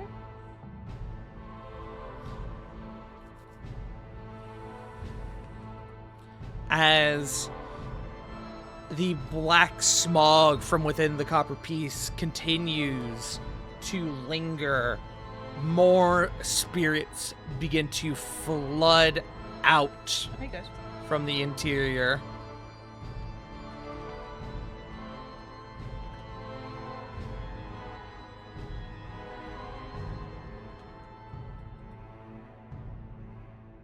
They can't do anything in this moment. They just enter the battlefield. And we go to Pact. They're talking about what they're gonna get for dinner. Yeah, us. you guys. Just gonna swing my sword on the one that I'm flanking with Gelman. Okay, do it.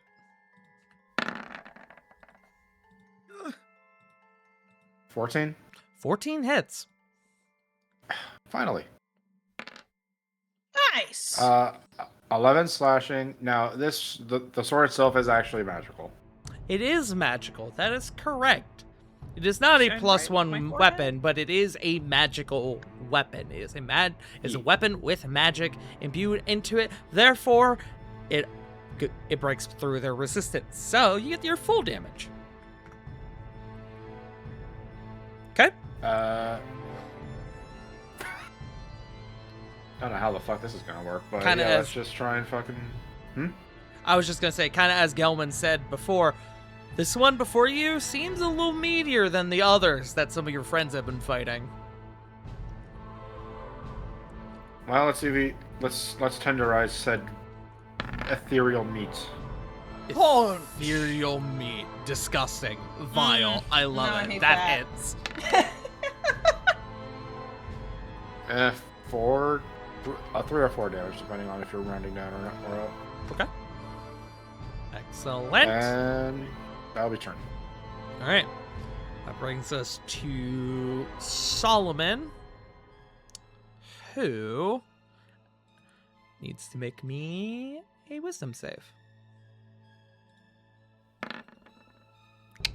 Rough. Oh, Solomon, buddy. Okay. As far as his turn goes, let's see. I don't know if this spell... today? That's a good question. No, he did not. Oh, Well, he didn't double dose today, I should say. He just took the normal dose. okay. I need to actually look up a specific thing about these creatures, because I don't know if this spell would work. Peter. Based on that, probably not, but give me a second.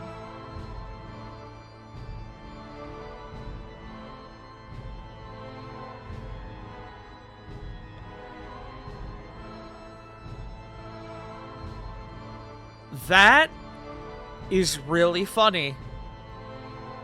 Huh? Y'all want to see something really funny?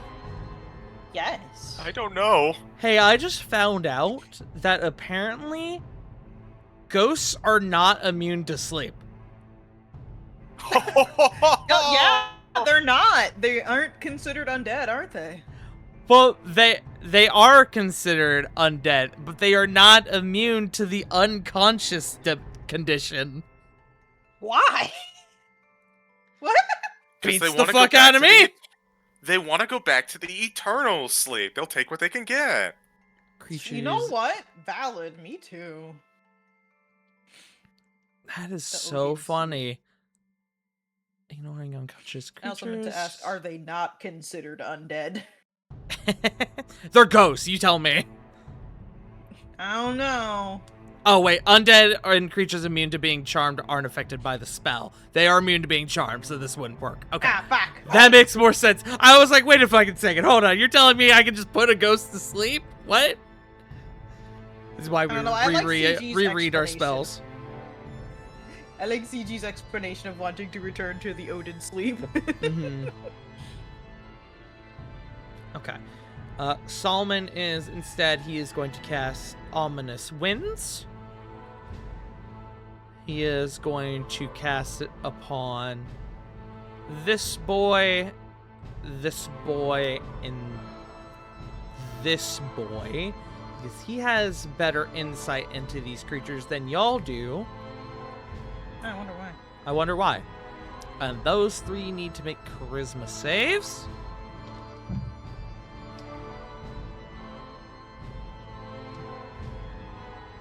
Wow. Holy shit. Only one of them failed. Oh, jeez.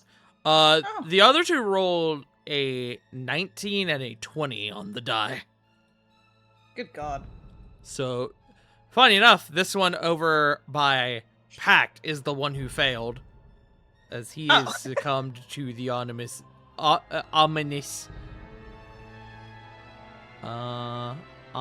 winds. Am I trying to find a good one for this? Let's go. Oh, here we go. Ooh! Butterfree. Butterfree! Free. And then let me just see. Does he have anything else he can Activated do so at many this people. moment?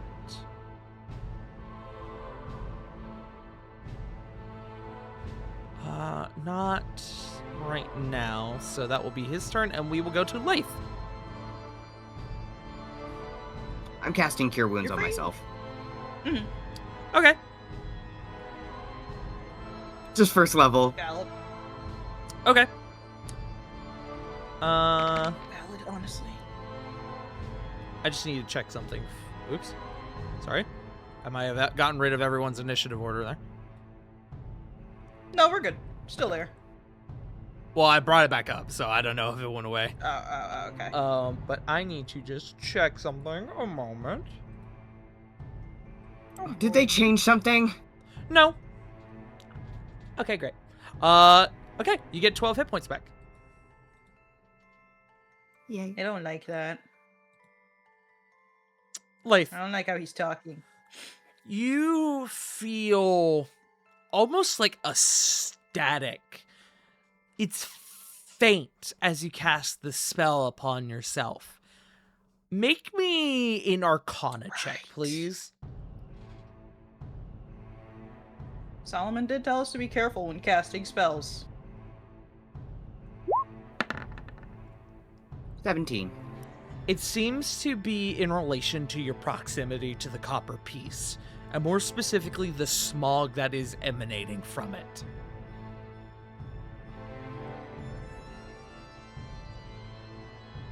It doesn't seem to be affecting you heavily yet, but you get the impression that if you were much closer, that spell may not have worked just now. Noted. But Leith's gonna kinda call out, "Don't get close to the building! Not if you're a spellcaster." okay. You still have your bonus action should you choose to take it. That'll be my turn. Okay. And that brings us to Simmery. Hello, it's me, Dad. Why are there more? Oh! I just had a thought. Yes. Yes. As I forgot to have Bulk and Simmery make this on their last turn, so I'm gonna make them both do it now. I need you both to, from result of what happened last turn, I need you both to make me sanity saving throws, please. Got it. Oh, I forgot to turn off. That's a 2. Okay. 13. Okay.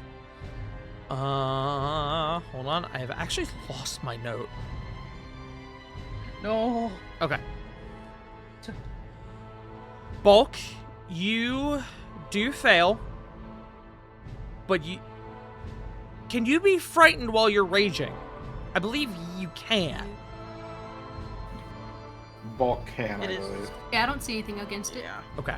It's only Berserker It is- Barbarians that can, Yep. that are immune. Okay. You are frightened. You both are frightened. You both can remake the save on the ends of your turns. So let me think. I'm thinking. Okay, so Simmery will get that here in just a minute.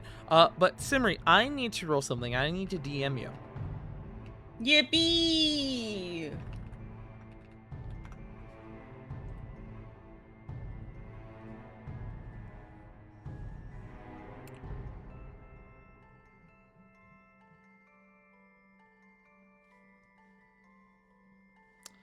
Do me a favor and roll me a D100, please. Okay. 88. Okay. And then do me one more favor. Roll me 1d10.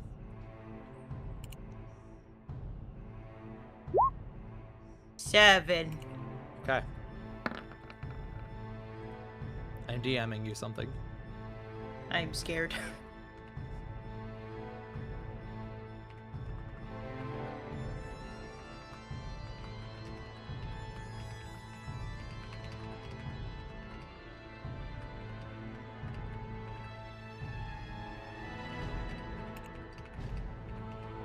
Chat, help, I'm scared. Simmery, you take in the image before you. Your home that you have really truly come to love. A safe place for you that has been, frankly, thoroughly violated. And that strikes a massive chord in you. And I need you to go ahead and just note what I have sent you, please. Yep. And then take your turn. Oh, that's... Oh, God. Okay. Yeah, that's cool. That's great. Let's see. I have to read it again to make sure I read it right.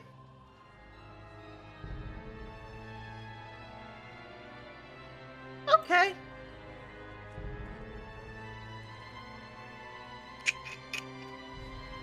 I am frightened. I have to remember that. Yes. There we go. But I have it. I am physically okay. Mentally, no. Smile. I'm going to check something real quick. This is a bonus action, yes.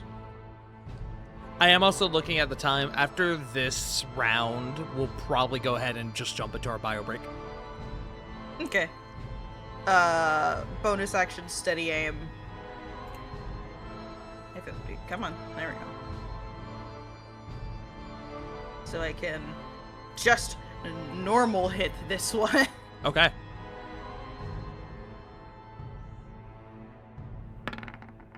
$17. That'll hit. Roll your damage. Yippee. You won't get your sneak for this. No, but that is 7 psychic damage. Damage is damage. Damage is damage.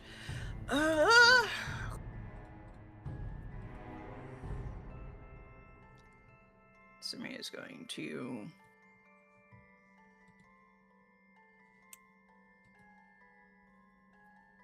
Nope, somebody's gonna say that's my turn. Okay. With that, we go to Doctor... Oh, at the end of your turn, go ahead and make me your saving throw, your sanity save. Copper, her hackles are raised. I hate you, roll 20. You can use inspiration if you have it. I don't have it. Rough. We go to... No, not rough. That's not the sound Samir makes. Go to Dr. Dorlin, who... Let's see. He doesn't admittedly have much to offer, but I still have to roll to see what he does. And that is going to be, for this turn, nothing. We go to Copper. Okay. I don't know if this is going to work, but I'm going to try. Copper is going to move his way down here, and he's going to see more ghosts spilling out from the sides, and he's going to go,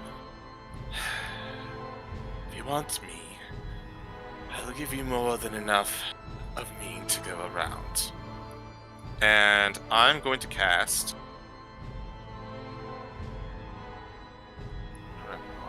Yeah, here it is.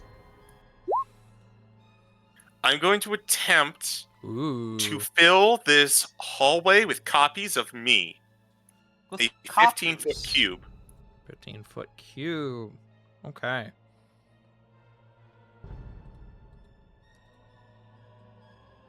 Oop, oh god. Hold on. How's that? That'll work. Excellent. Okay.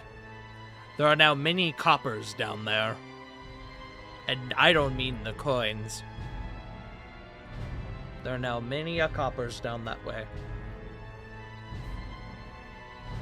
And they are saying slurs at the ghosts. Excuse you, I have dignity. Okay, that is your action. What about your bonus action? Unfortunately, I don't really have a good bonus action for my position, so I'm just going to call it there. Okay. Go to Gelman, who is still flanking with you, Pact, and he is going to swing on this ghost. Start swinging. Oh. 25 will hit. So will 17. Damn, good fucking rolls. Good Jesus. God. He's a wrecking machine. Okay, I am noticing it didn't take into account the fact that his strength has dropped, which is fine. So this is going to be -2 to the damage on both of these. But that is still okay. I just can't do math. Okay, That's normal. that is normal. I believe that's right. That's what I will go with. And that brings us to the end of that round.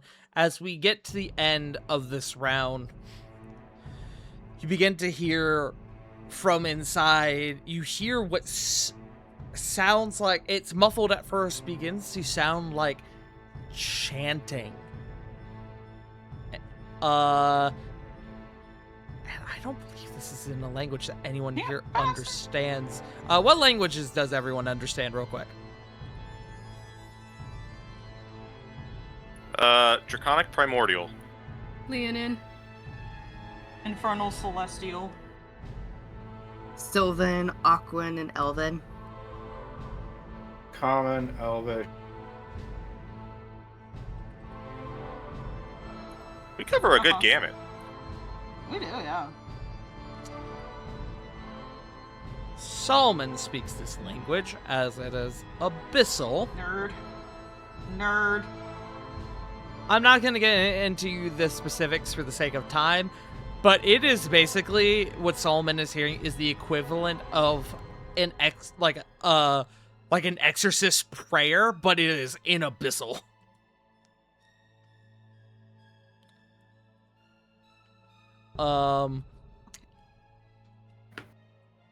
And you can see from the inside of the structure, that light, it is beginning to cascade outward. It is beginning to dissipate some of the smog that is leaking out. Whatever Suneater / Red is doing in there, it seems to be working. You guys just need to hold out in the meantime. But as we get to the top of the next round, we're going to go ahead and take a break because we've been going for a while.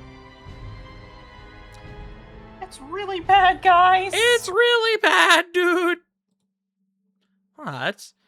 Thank you all for... Oops. Sorry. Wrong screen. Thank you all for joining us thus far. Look, chat, we have our new BRB screen for Sins of the Blood as well. Smile. Sins of the Bud. Sins of the Blood.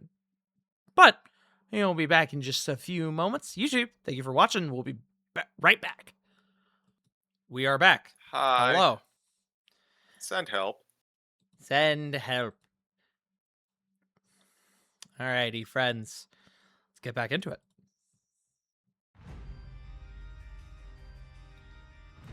Alrighty. We come back up to the top of the round. Our He Who Funnies spirits are up first. I need to, for the new ones that have entered initiative, Kingdom I Hearts need ass to music, sorry. roll something. I think it might actually be Saint Composer, so... Let's see. Okay. Okay. Okay. Well, not Solomon. Well, Copper, while this one is not affected by the illusion, it does fuck off, which is good for you. Mm-hmm. The rest of them do not, though. Mm. This one is continuing to try and give Lath the suck, and not in the ooh sexy way. That is a 13 to hit Lath. I believe that misses. Miss.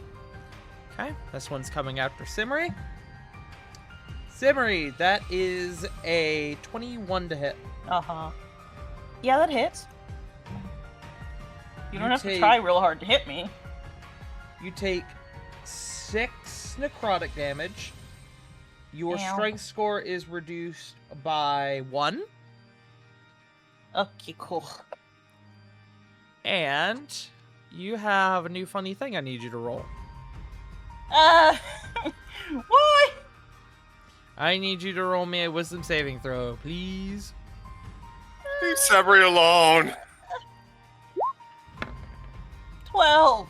That is a failure. You are now under the effect of confusion. All right. Yes, I need to look that up. I have it up, don't worry. Okay, thanks. It is for 1 minute. We'll get to that when it comes back around to your turn. This one is going to come after Bulk. Okay,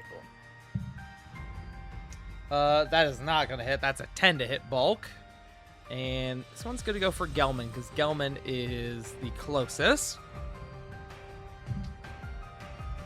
That is going to hit Gelman. That is an 18.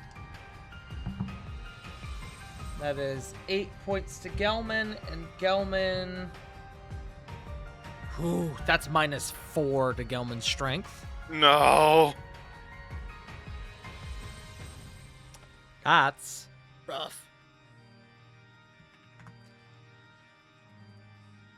As this one comes, like, it latches onto his back and begins to drain him, and you hear him, "Fuck off me!"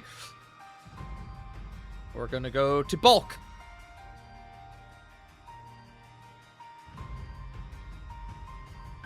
Here I come, I'm trying to save the day. But first, fuck this guy coming at me. Wait, I'm frightened, aren't I?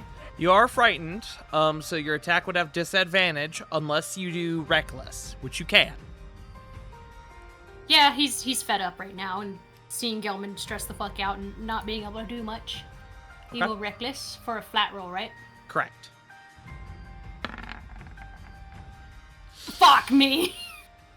That's rough. Go ahead and roll me. No, waste. Oh. Yeah. Go No. ahead. Go ahead and roll me your severity. Roll me a D100. 34. Okay.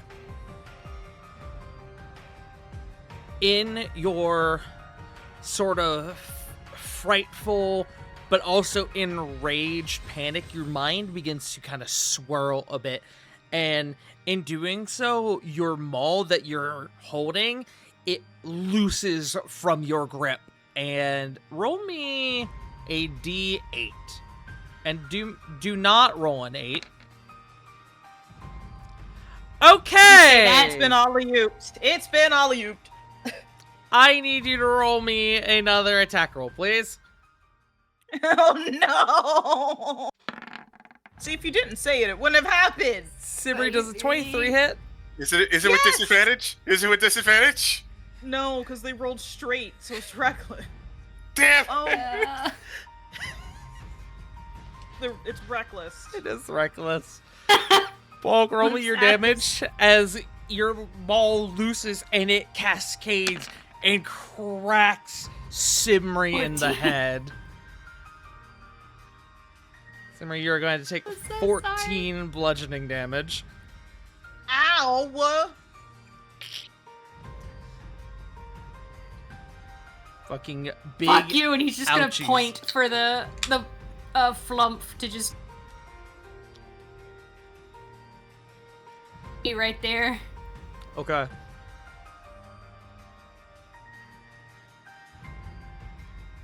It's bullshit. Just grumbling. Sorry!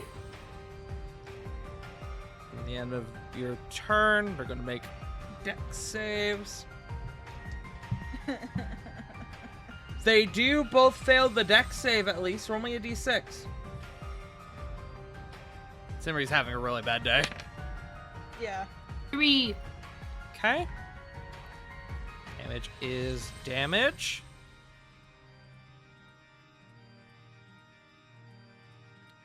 Okay. And then that's going to bring us to our other spirits.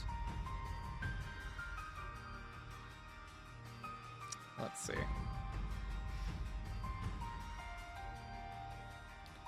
are new ones on the field, so I had to roll these.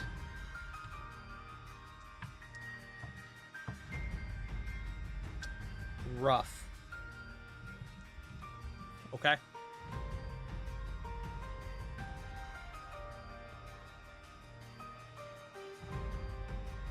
this one comes over and seeing that Solomon is otherwise unhampered, it attempts to enter his body. No. And something odd happens in that the spirit, as it enters his body, there is the distinct sound of perhaps a scream or a wail. And Solomon seems fine. But the spirit does not reemerge. Huh. He's mine now. Ah, ghost smoothie. He pulled a hornet. Slurped it up. This will count for this. Oh, wait, with your spells. Rough. Yeah. These other two, though. I need to scroll up for silent image.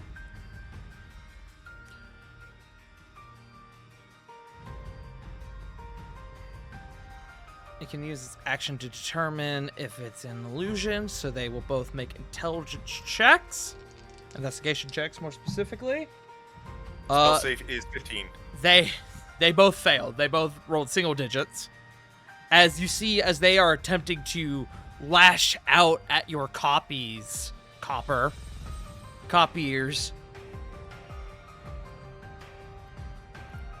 That is going to be them. We have this one left over here. Who...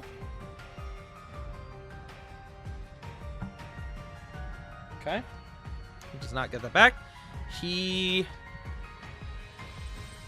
fact, given his current situation, he is smart enough to where he may choose life. Let me roll something for him. Life in quotation marks. Yeah. He is going to use his action to disengage, and he is going to fuck off. Valid. And that brings us to initiative 20. Not great, though.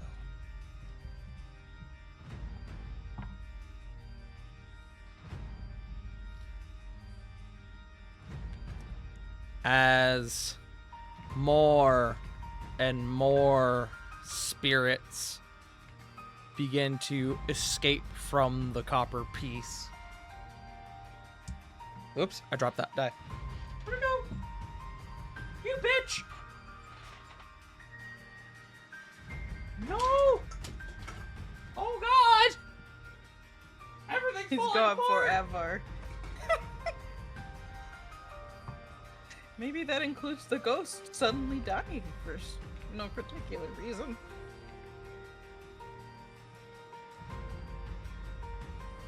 No. Oh my god. As it is becoming an overwhelming number of spirits before your group. Pact, we come to you.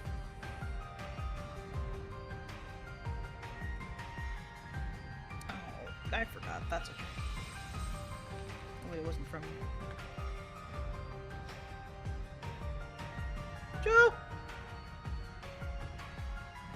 Oh If no. you're talking, you're muted. I see Joe has also left the game. Perhaps there was an Oh. issue. Interwebs. Yeah, I think he DC'd. Okay. No, I did. Oh. Hey, Oh, buddy. There we go. Hey, man. Yep. Hey, buddy. No, that was his goodbye.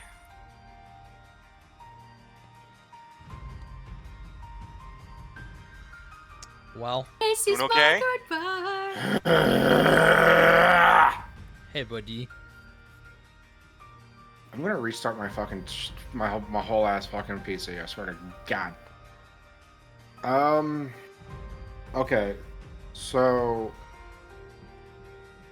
last I heard, there was a bunch more spirits. Is there anything else that happened? No, that is it. That is just now you guys are getting swarmed. You're beginning to get overwhelmed. Otherwise, it is your turn. Why you're... Sorry, someone's calling me at the absolute worst fucking time. Okay.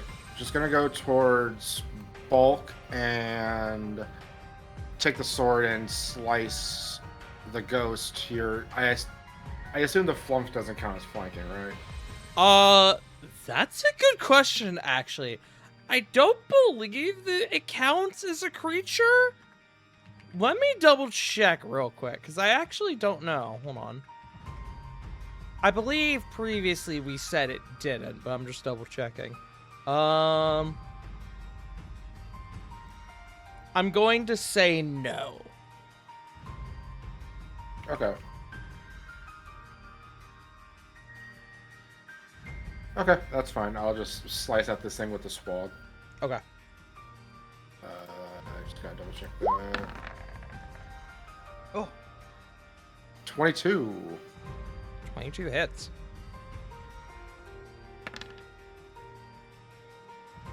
Nine slashing. Okay. The spirit looks very heavily damaged, but it is still up. May as well make an attempt. I'm gonna a bonus action punch. Do it. Or, yeah, I was gonna say nothing really fancy. Modified 20 for 3 points of bludgeoning. He has to make a con save.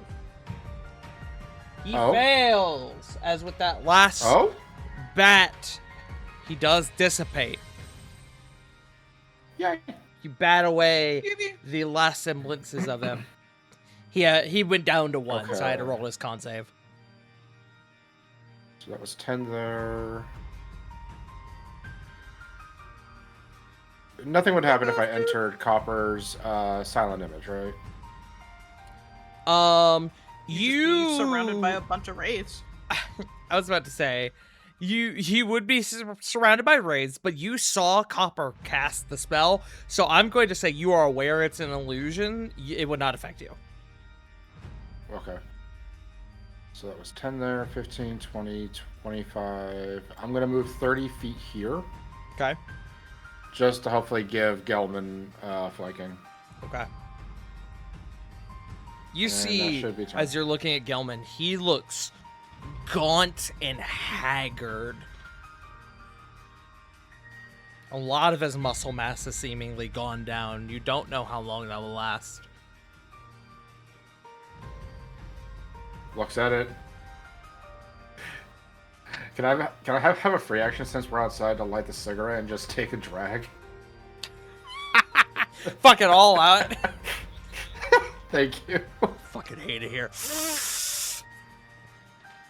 Yeah, that's turn. Okay. Packed right now. We're gonna come up to Solomon, who is going to use his action for a 2nd level magic missile. He's gonna do the first 2 here on this spirit that's accosting Simri.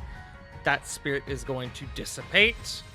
And then the other 2 are going to attack this one on Lath, who doesn't dissipate but is very heavily damaged. That is Solomon, and we come to Lath. Oh, wait, hold on. Solomon now gets the result of his Grim Harvest. So, once per turn when you kill 1 or more creatures with a spell of 1st level or higher, spell equal to twice the spell's level or 3 times the spell belongs to School of Necromancy. It does not. It's a 1st level spell, but he used a 2nd slot. I guess That would probably go with the level of the spell slot used. I would imagine. I'm gonna confirm, and in the meantime, Lath, go ahead and take your turn. Both an L. Understandable. LI names.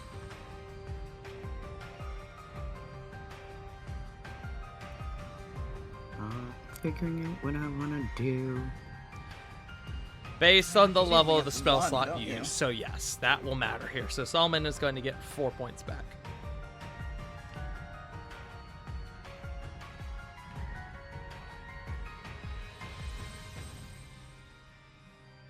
Oh, I hate being so close because I can't do anything.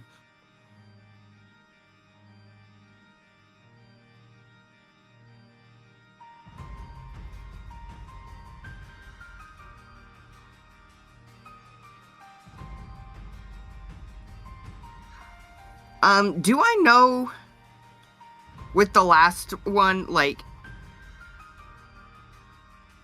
I'm trying to think if I would know if other spells would work or not. Solomon did tell us to be careful with any spells.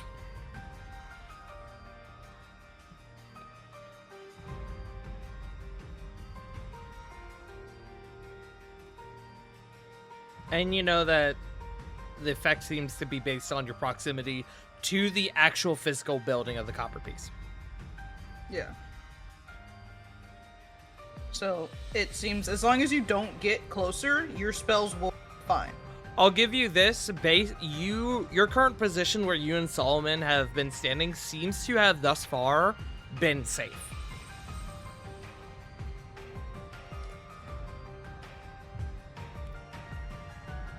Okay. I'm just gonna take my mace out and Okay. whack the one. Which one's more damaged? The one next to you.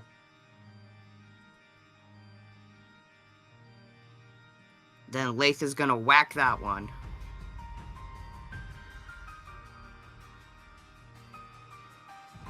Do it. That's good. Swang. Please! 11. 11 does not hit. I'm very sorry. Worth a shot. It's my turn. Okay. That brings us to Simri. Simri, I need you to roll me a d10, please. Yippee. Let's...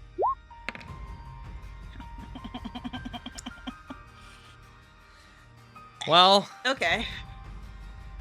unless you have a weapon with reach, there's no enemy within Oh, no, there range. is.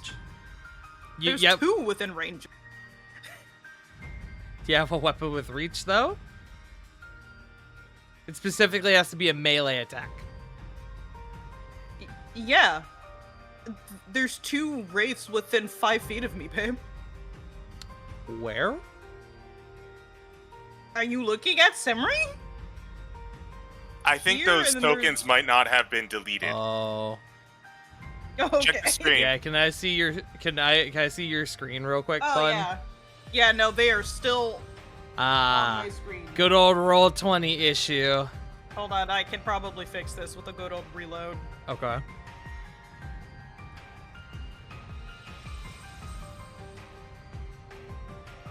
Yep, there we go. Just took a reload. Okay. I also had to reload. Same. Fucking roll 20 tonight, come on. Do you Yeah, have give them good rolls while you're at it. Do you have a weapon with reach? No. I mean, I can throw, I have a ranged, It has to be a melee attack. but, you know. Then unfortunately you do nothing this turn. Do Ignore you get this. I to just want to see if it just says ranged, okay. Yeah. I'm going to make an executive call here because the effect that you've been given says that it lasts for 1 minute, but it also says that you act as if you've been affected by failing a saving throw of the confusion spell. So I'm going to take the confusion spell into account and say at the end of your turn you can re-roll the save. Yay. So make me a wisdom save. 11. Same number. Sorry.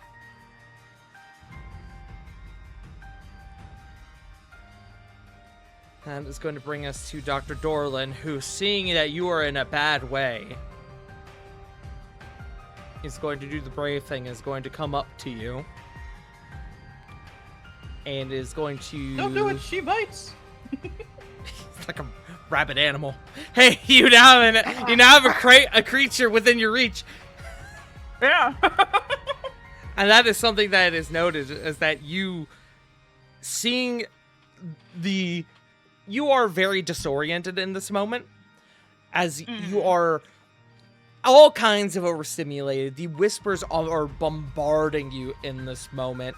Your head is pounding, and as soon as a creature enters your range, you kind of you arch and you like turn to them ready to attack before you realize that it is in fact an ally, or at least not an immediate enemy.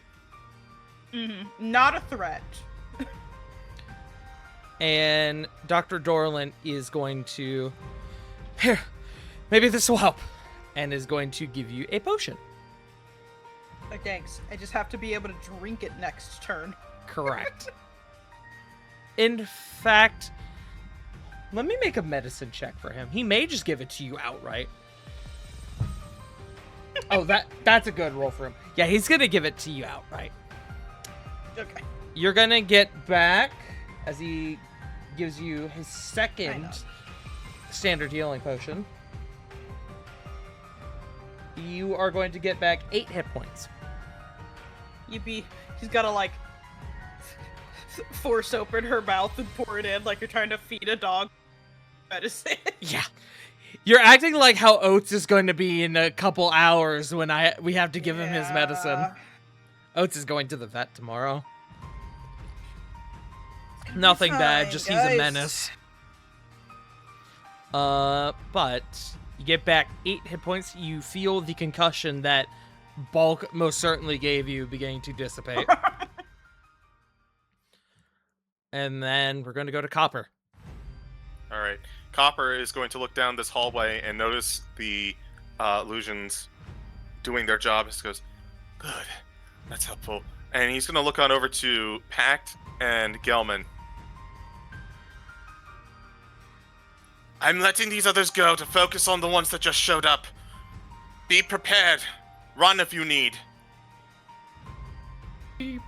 Pax Sorry. nod.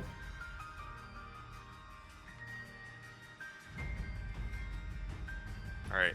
And I'm going to, at this spot right here, I don't know if it's going to work or not, but I'm going to try. I'm going to cast another silent image.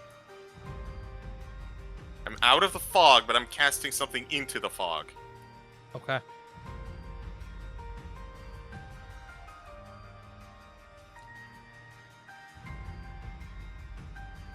Boof.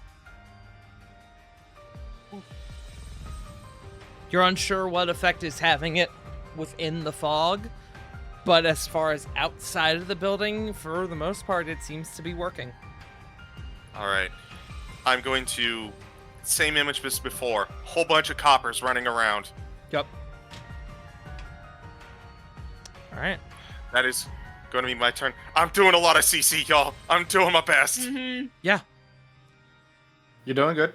You're doing good. We get to Gelman, who is going to turn around and is going to sock the spirit that's giving him the suck. Here's the issue. But in the fun way. Gelman's attacks are now only +2. Ooh, okay. So that is -4. That is a 16 that will hit. A 15 will hit as well. Good shit, Gelman. Oh my god. Okay. Calm down, dice. So 9 and 11, so 20. Halved. Okay. As he swings on this ghost, that is giving him the badness.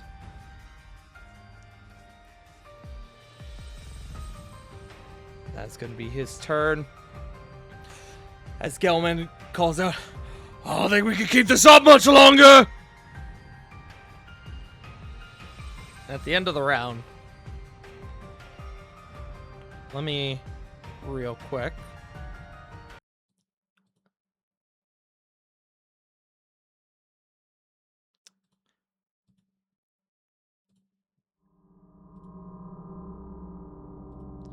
as more and more and more spirits continue to erupt and escape the copper piece.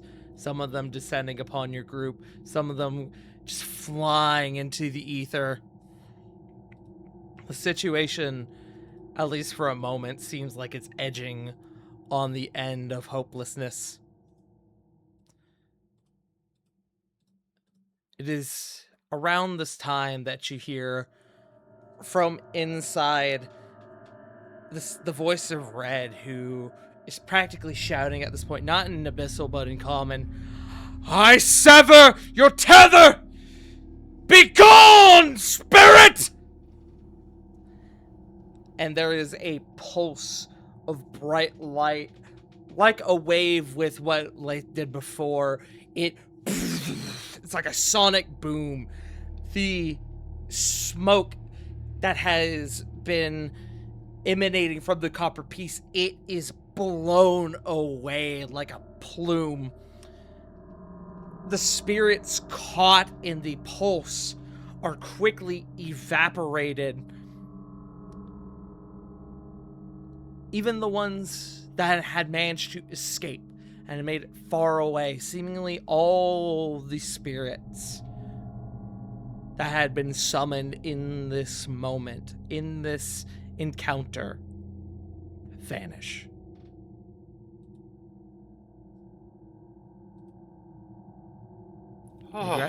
Congrats, my friends, you survived.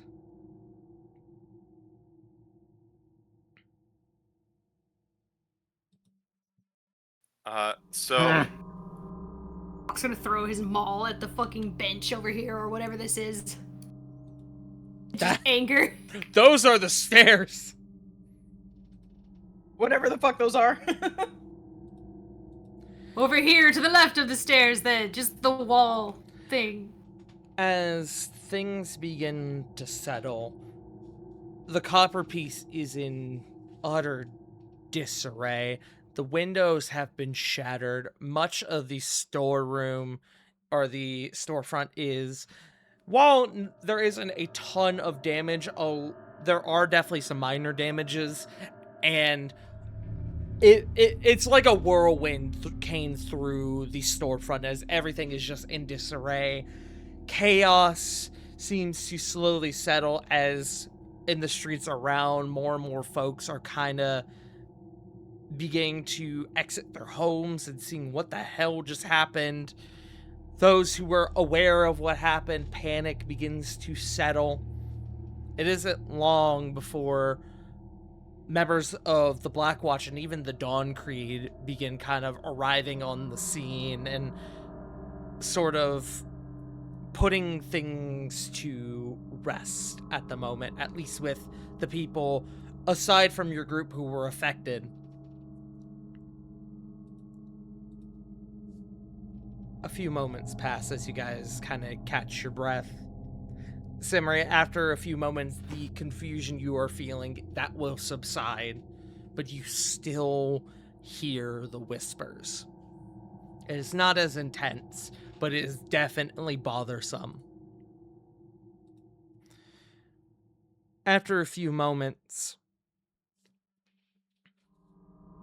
you guys see Lib with her hands around the now seemingly cloaked figure of Suneater or Red, who has taken what you presume to be the head of Xalvador and has ensnared that into a bit of a cloth sort of veil and has held it close to their person.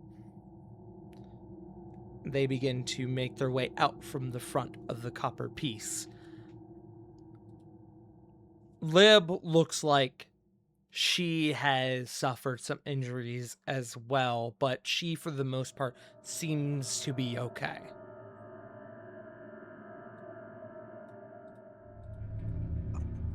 Thank you, Nog. Pact would. Sorry, go ahead.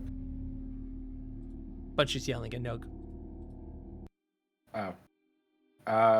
Pact would like to hand off the healing potion that he was given just a little bit ago. To who? Someone closing their car doors outside. To Liv. She'll actually wave off. I'm fine. Give it to someone else who needs it. He will shrug and just put it right back in his bag. Later then. This is not the song I meant. Hold on. Sorry, that was way more intense than I intended for that to be. Nug. Is everyone all right? Those of you who had been damaged by the lost spirits in this encounter, you still feel like your strength has waned. You feel pretty severe bouts of not exhaustion, but definitely lethargy. I would like those. I would like Lath, Bulk, Pact, and Solomon to make me history or arcana checks.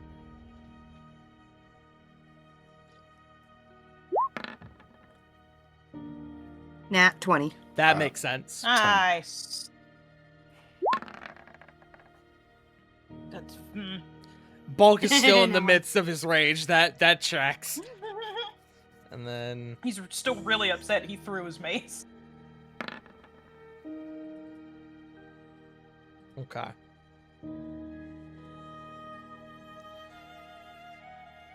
Lath, you have dealt with spirits and their effects on people firsthand.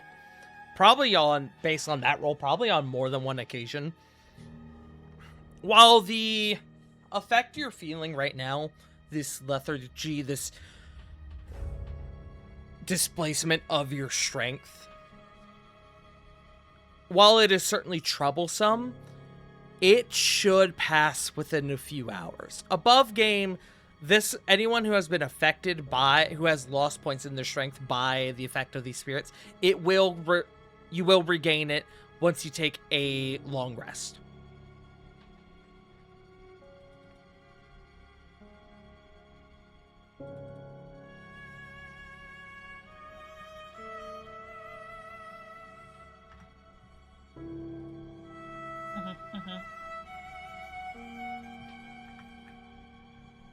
I'm making a note on my end.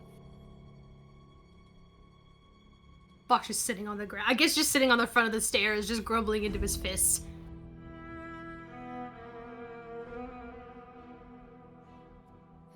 Nobody was severely injured then, I take it? Lib says. It was touch and go for a bit. But I think we all Just the weathered sound the of- encounter. Just the sound of Semri vomiting in the corner against the wall. Some more than others.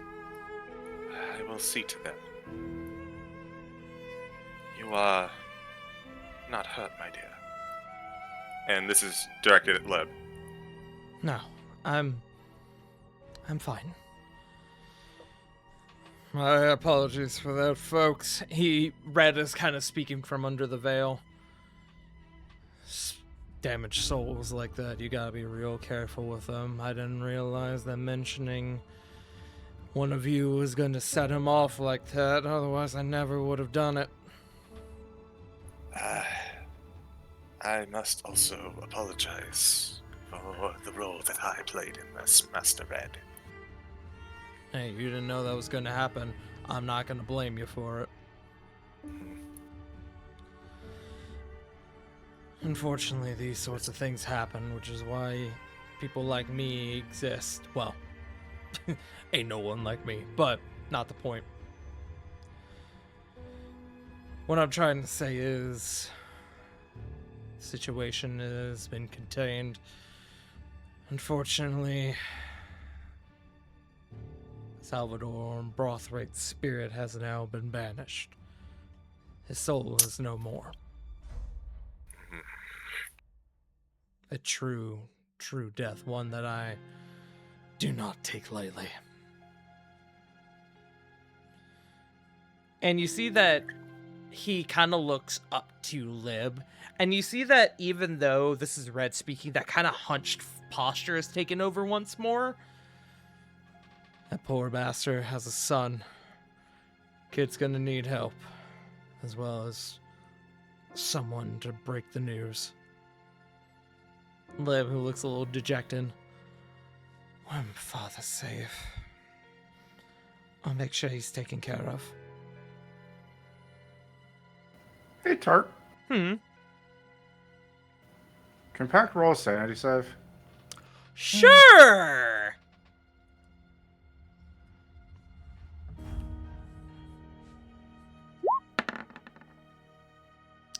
Yay! Finally. Hooray! I'm going crazy. Apt as well. You are, and I know why you're rolling this. This is a little bit of a special thing for you. You're gonna lose 2 points to this one. Okie dokie. Go crazy with me, Pact. Go crazy with me, Pact. So after hearing that, like, he had a son, as well as, because like I don't think he heard it when Copper mentioned it in, like, when we were doing the ritual, but and then putting together about returning the victim's short sword back to the sun, the cigarette just drops out of Pac's mouth, and he just has this, like, horrified expression on his face, and it looks like his body just physically shuts down.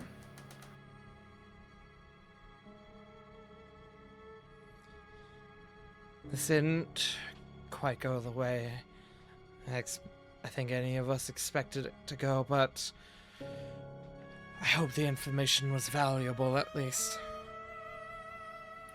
I think it was. Did you notice at the very end, when they were about to scream, they recalled something very important? And you can see that Copper is... To say angry would not be enough. He is livid right now. The graveyard. Blackwall Memorial. Above game.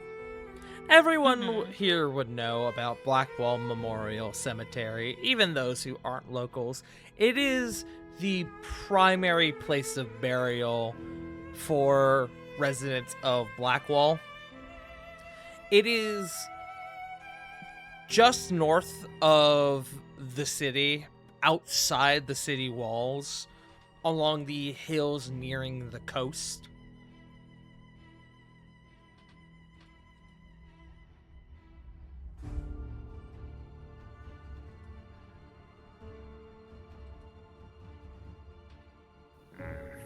Coast, too.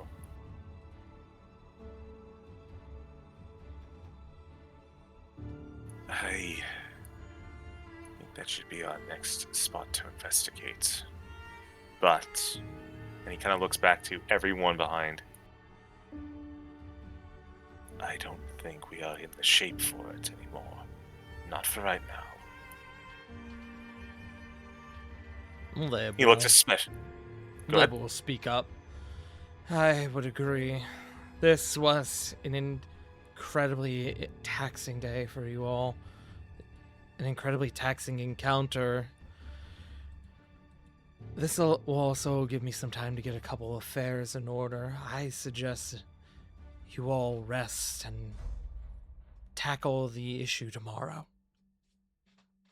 I agree.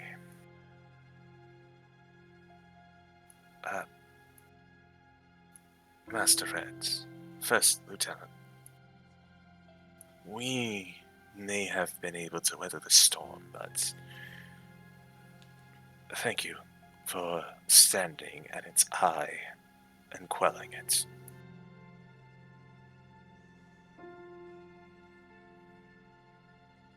Red looks to you, Copper. That's why I like to keep one of these religious folks around. It means I don't have to worry about keeping my own back safe while I'm trying to wrestle an angry spirit. Well, sorry, I should say First Lieutenant. Sadly to say, this is not her first sort of experience with this. We've done this enough to where I've been able to learn to trust her to watch my back with these sorts of scenarios. But I'll say, despite the odds, you all managed to hold out with anything, well, too Permanent. serious. No one died, that's a plus. Absolutely. And, hey. And he's gonna actually approach you, Copper, and you're gonna feel that crusty, ragged Kenku hand clasp your shoulder with the other. You see that the head is still held tight at the body, but at the chest. But this close, you can very faintly see the silhouette of the figure underneath. Try not to take what he said personally. Damaged souls like him are highly volatile. Oftentimes, they'll lash out when given the chance.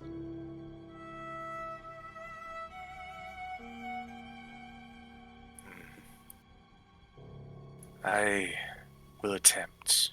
I can promise nothing more. Did you say something, Bob? I was talking to Nug, sorry. He was your friend, right? Did you know him long?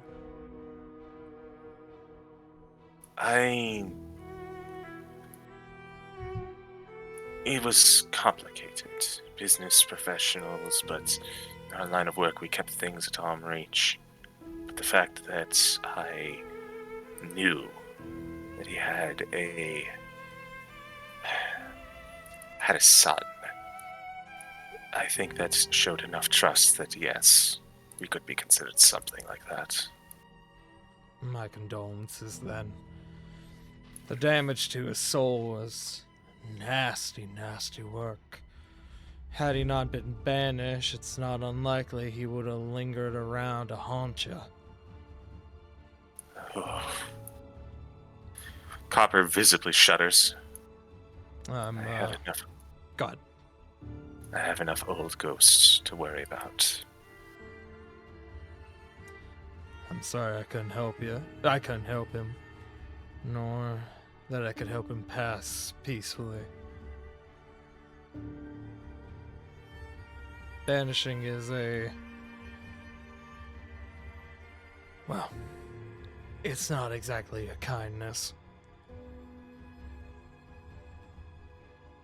But a necessity nonetheless. Indeed. Best you can do now, and this is kind of the point where his hand comes off your shoulder. Remember him fondly. Easier said than done, I know, but the memories are all we have left of Xalvador Brothwraite. Don't let those last moments twist your perception of him. Copper's gonna have a deep inhale. No, I'm going to choose to remember the Xander Brothwraite that went way too hard on the ale and frankly had the best jokes at that time. You do that. It's around this point that Lib kind of cuts in. I'll make sure that the Black Watch covers the costs of any damages to your establishment. Expect a anonymous delivery in the next couple days. My apologies for the inconvenience. You never need to apologize, my dear. But he does a deep sigh and he looks on over the whole establishment. I think I have some boarding up to do in the meantime. It's around this time that a couple members of the Black Watch seem to begin to encircle, like they begin to draw closer to the copper piece. Is everyone all right? But where's the lieutenant? I didn't realize you had made it to the scene already. Well, Corporal, in fact, we were just leaving. The situation has been handled. as long as there are no major injuries, we should be good to resume normal duties. Yes, ma'am. We'll do one last sweep. But it seems that the chaos was capped to a minimum. Good. Continue your duties then. Yes, ma'am. And he is going to move off a ways. It's probably best that Red and I not linger anymore. Be on your way then.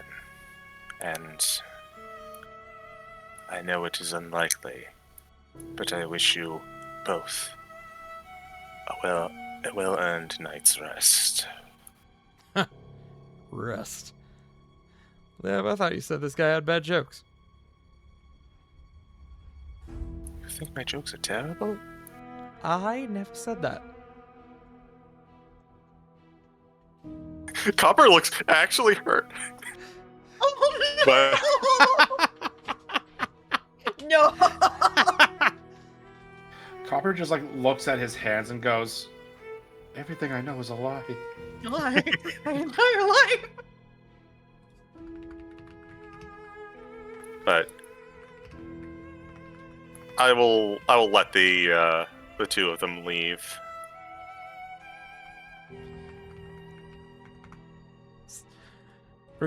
Despite what happened, pleasure to meet you folks. Y'all take care now. Yeah. You do that. And you all watch as First Lieutenant Libiahin and the Kenku vessel, the Kenku Spirit Hunter, Sun Eater / Red, they begin to make their way down the street with Lib guiding the decrepit Kenku. But not before leaving, you all notice that Red kind of stops and takes a look back. I would like everyone to make me an insight check. No disadvantage on this, unless you have disadvantage by other means. 16. 22. Ooh, 20. May or may not have been glaring. 25. Anyway. Jesus. Nice. This is where y'all's luck has gone. 20. Apparently. What the hell? I'm going to Fucking forgo Pat picked up on that shit, roll and he's for- catatonic. I'm gonna Same with Samurai. I think we all just needed to refresh. Yeah. Apparently. Yeah. I'm gonna forgo a roll with Solomon, as Solomon is still kind of glaring up at the copper piece, just the whole scene of it, and his eyes are glazed over. I'm gonna make a roll for He's him. enjoying a meal. Yeah, Oh, bad. Yeah, I figured. Okay. As you all catch, despite not being able to see his face, you all catch as Red looks back. He looks to Solomon, and he kind of gives him like an up and down, You go, and bro. then just like a silent nod before the two continue on their way. Ah, yes, a fellow freak, I see. I mean, Suneater is in good company. I guess, yeah, technically. I do have one question as the two of them are leaving the scene. Remind me, what was y'all's determination on who was going with Lib and Red? I believe it was Dr. Dorlin only, correct? Yeah. Gelman Yeah, was staying 'cause- with y'all? Elman wanted to help out, so yeah. Okay. Then Lib will have Dr. Dorlin walk with them, who, as he's kind of making his way, I hope the potions come in handy, at least. Thank you. Best of luck, Doctor. There's a bit of a nervous sweat across his brow, just given the whole scenario. Valid! Mm-hmm. Yeah, that was a lot. Yeah. He went from a perfectly nice, normal day to terrible to, oh my god, my life is ending. Yep. Really fast, within like a few hours. Oh. Mm-hmm. As Uh, go ahead. I don't think there's anyone close to Simri. I can't remember the map. But if anyone is, they just kind of hear her repeatedly whispering to herself. She's not okay. Based on just checking at the map, the closest people to this in this scenario, I would say, would probably be Bulk and Copper. Buck will make a motion to like keep her steady. He'll go like angrily throw together like an ice pack or something, or Copper has any frozen peas. Bulk, you see that there is a rather significant nodule on Simri's head from where you clocked her.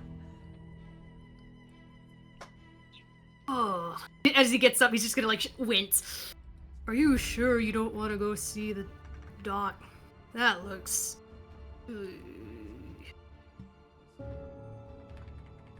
He'll go inside and get the peas anyway. The last thing you see of Simri is just her like shaking her head vigorously, like trying to answer the question that you asked her, but the only thing she can do is shake her head. Imagine, like, as Copper looks on over to half the party having a rough time, he notes Balk and Lath are still looking okay. He goes, how is everyone doing?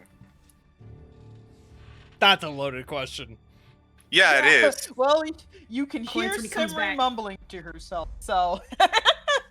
Shaking, bleeding, wobbling on her feet, mumbling to herself. yeah. Everyone is alive.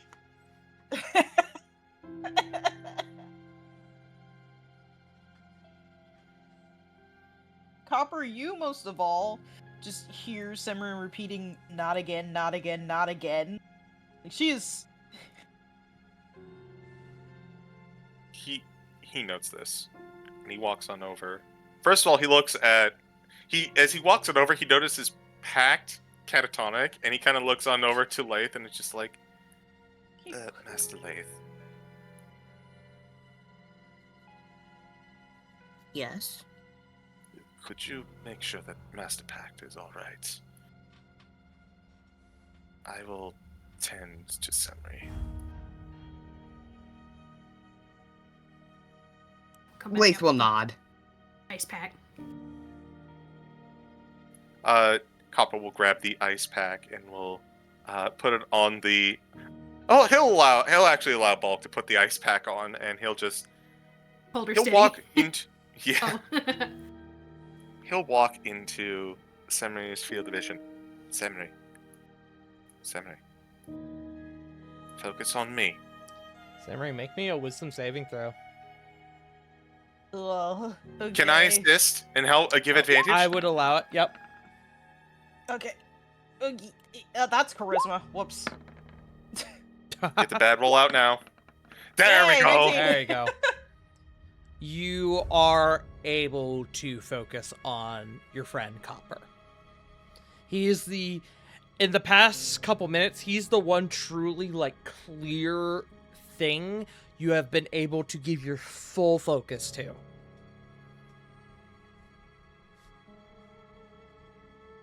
Probably not the first time, Copper, but it's been a while since you've seen Simri on the tears.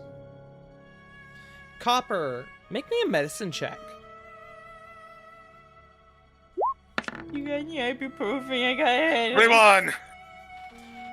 What do you want? I There, heard we won. Sorry. the physical damage is certainly there, but you detect that there is something from the whatever just occurred that has deeply affected Simri's psyche. and I'm actually going to DM you something. What that basically means above game.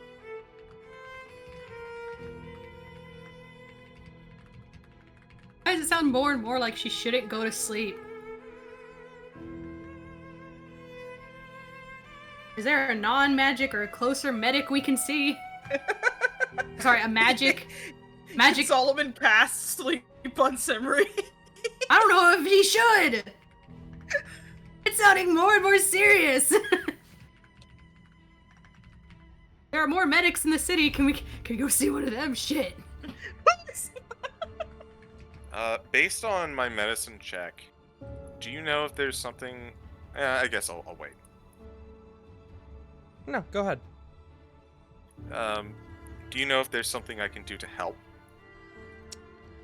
Make me history or arcana. I'm going to give you based on how high your check was, because you blew past the DC for this. I'm gonna give you advantage on this check. Okay. Yippee! 18. You physically know, probably not anyone in your group either. Simri would need to be consulted by someone with more advanced magics. Either the most, let me rephrase, the most appropriate, or at least the most what's the word I'm looking for? Fitting? Not fitting. Wow, it is gone. Effective, efficient. Experience? Experience is probably the closest I'm going to get to it until the word comes to me. We'll say most appropriate person to correct what it has occurred in Simri is likely someone with advanced divine magic. Oh, sorry.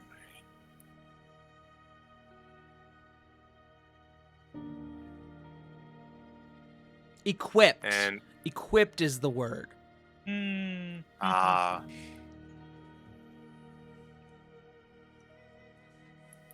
Copper is going to look at the copper piece for a second. He's going to look at his lockbox. My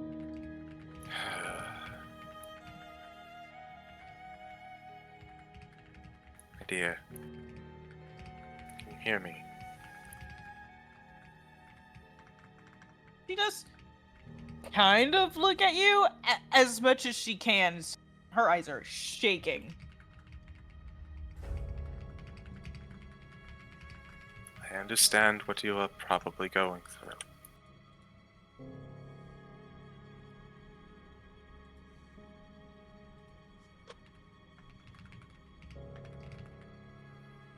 I understand what you're probably going through. I will be here for you every step of the way. We will get through this. I will not abandon you.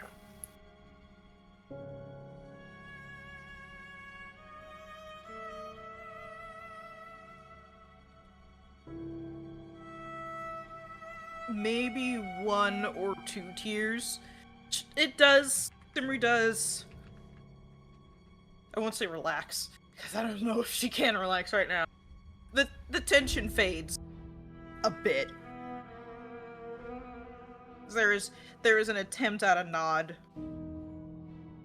Okay.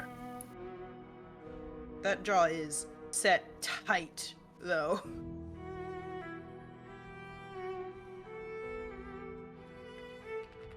Copper is just going to... He's not going to say anything. He is going to exist within Semri's safe zone bubble. And just be there for her for now.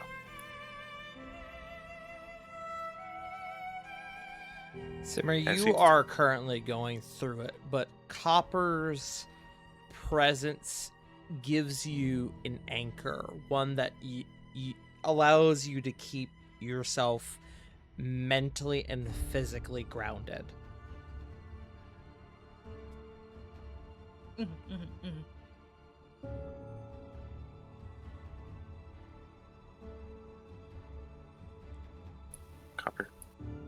Copper takes a deep inhale. And while he is letting Semri kind of come down, he is going to look to the rest of the party. Specifically, he's going to look to Solomon and notice his eyes, and when he's going on through, and he's just going to be like,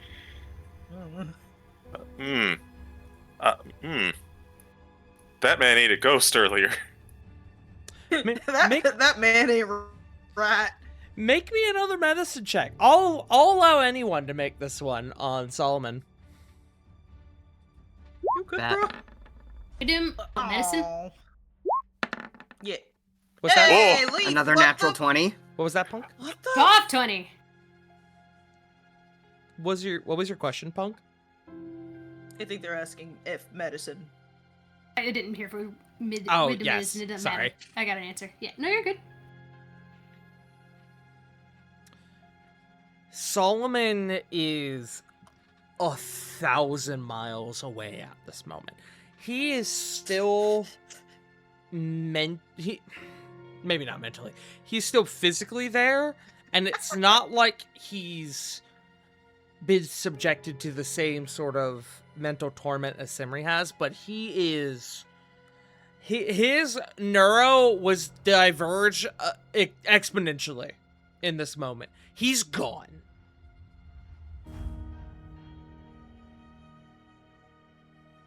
Oh, jeez.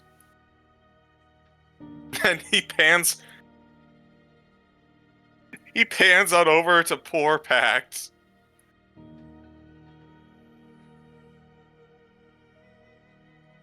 Hey, Pact, how you doing, buddy? Same as he was a few minutes ago. He's just kind of just sitting there. Not really sitting there. He's just standing there, just like looking at the ground. He's not even responding to anything right now. Would you allow insight checks, Pact? Oh, for sure. Okay. I don't think he can roll against them, TBH. See, there's my low roll. I kind of know what Yeah, give it this to is. someone else. I kind of know where I'm wanting to go with this. I just want to see what people get. Intimidation. I made a roll intimidation. Sorry, insight. Yeah, fuck. Fucking Bulk. Tell me what's wrong. Fucking Bulk just like comes up and jump scares Pact out of fucking nowhere to startle him out of his fucking. Bulk, Oh, I've I seen him like will this actually. before. Bulk, I will actually give you advantage on this check as you have worked with Pact for an extended period of time. Thank you. Don't let me just scare this. Fucked out, dude. Oh. 9. It's not a very high check. Pact is. I'd say Lath and Bulk would probably honestly get this. Pact isn't a very composed person most of the time, but in this moment, he is visibly shaken.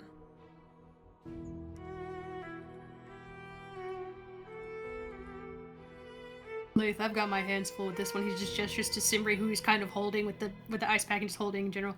And you, I don't know, think coffee or hot cocoa would help, or Oh, At that Thanks. point, Simri does finally speak. Oh. Where Lath? do we go? hold on. I think Lath was going to say something first, Emery. Ah. I was literally just gonna say that's really fucking cute. Oh. Oh, How cool.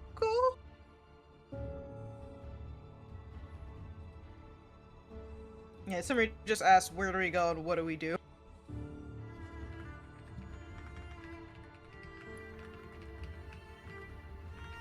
In several very broken sentences. that is Where not go? a What do? Poor Simri. What we do is we recover, and where we go is inside to get a nice cup of hot cocoa.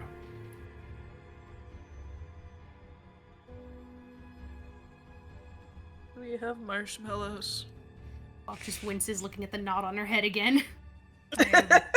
Sorry. While all of this is going on, Lath is just gonna quietly, under his breath, Yeah. We love calm Blessed emotion. be! bless that it's one of my domain spells, so it's always Mhm. prepared. Lath, you are very familiar with heavy, heavy emotions on many forms of the spectrum. Intense excitement, heavy sadness, grief, loss. The being in touch with your emotions is really and truly one of the what's the word I'm looking for? Expertise. I was gonna say antithesis.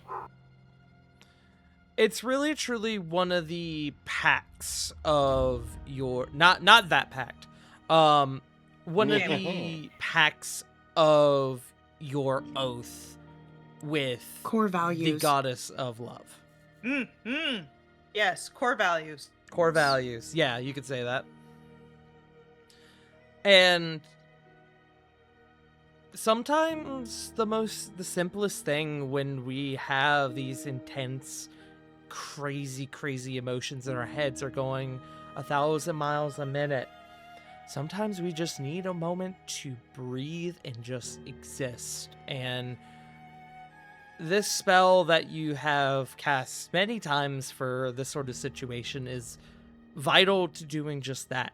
It's a soft reset emotionally, mentally, for everyone involved. And in this moment, it's like a gentle, warm summer breeze by the ocean that kind of washes over everyone. And everyone, as you are encompassed by this spell, you begin to feel yourselves relax. You feel calm and collected once more. Lath, through a very, very smart use of the spell, everyone is going to gain a point of sanity. Oh, Thank you, Lath. Back up to Hey. where I started.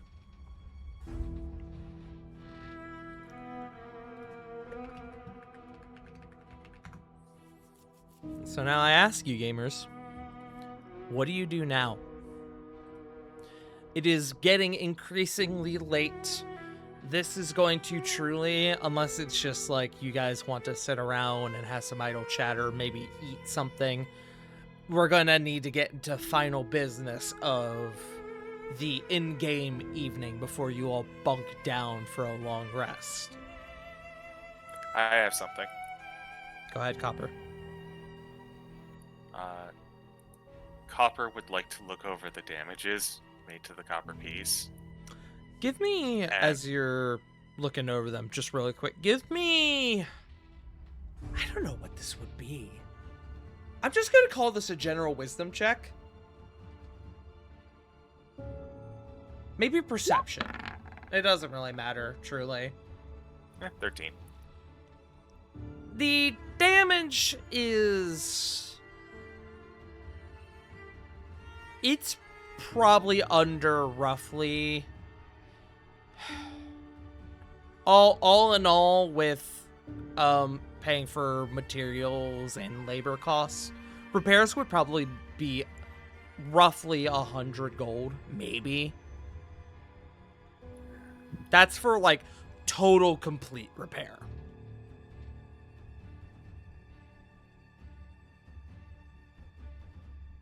No more than 100, I should say. Your establishment has been it has been hassled, it has been razzled, it has been dazzled, but it is still very much functional. You just may need to have tarps over the windows for a couple days. Yeah. Copper's gonna look back to everyone and go, if you are all willing, how about a distraction and perhaps some soft labor? I would like to board up the place for a few days to get the damage assessed. I could use some hands on the matter.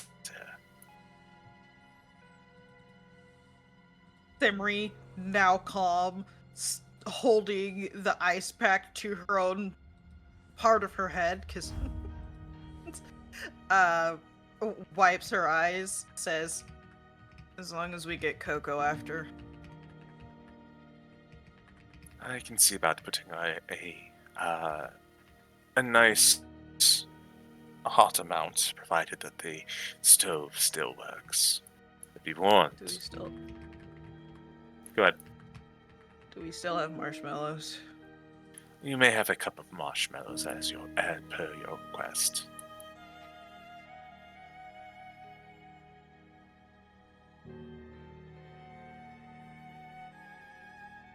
And with that, Copper is actually going to do two things. One of which, in addition to this, in addition to the kettle, there is something else that Copper is going to do. Mm-hmm. It's probably not going to be a good idea, but it would be in character for him. Uh-huh. He is going to look to the group. I have some work and perhaps a distraction for you all. How many bricks does it take to complete a building made of bricks?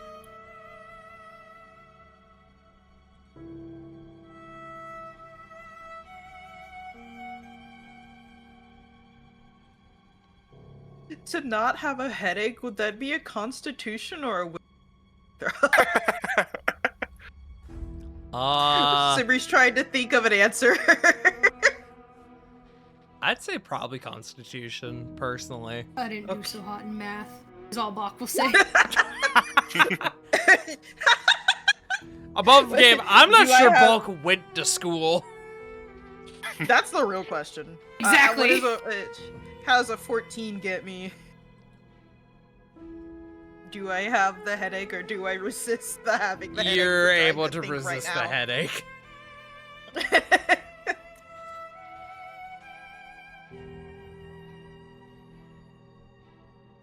Simri just...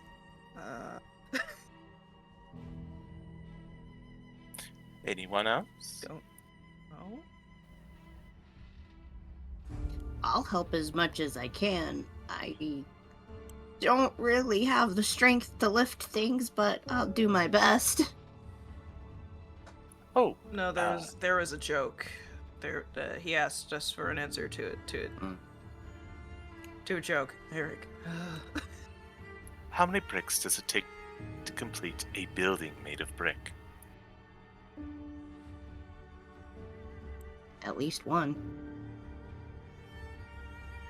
Pretty close. And he's going to just say, the answer is the last one.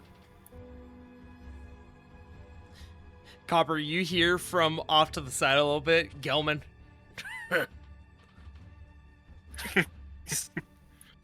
And Someone thinks you're funny, Copper. someone gets it. I mean, Lath would have laughed afterwards. It's just a little delayed.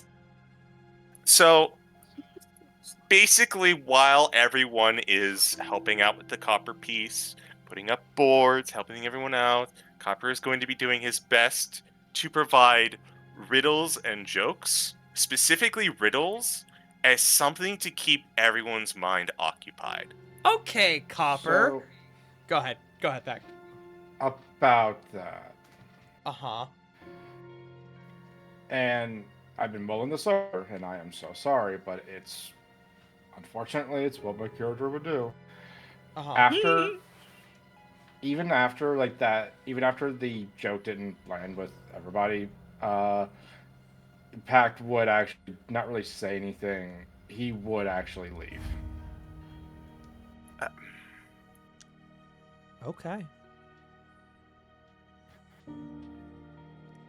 I presume you're heading home for the evening then, Pact. Yep. Straight to the apartment. Okay. Understood. We'll touch on that in a moment.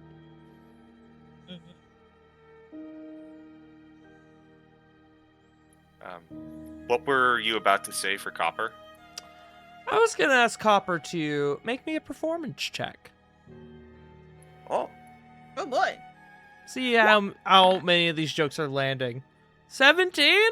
You got some zingers. You got some decent zingers. We have no clue what the fuck Lip was talking about. Gelman You would seems have to Lace especially- probably on the floor laughing. Gelman also seems to be getting a kick out of it. all right, Just all doesn't right. have a good Fuck sense has of a humor. good smile on his face while he's doing shit for you.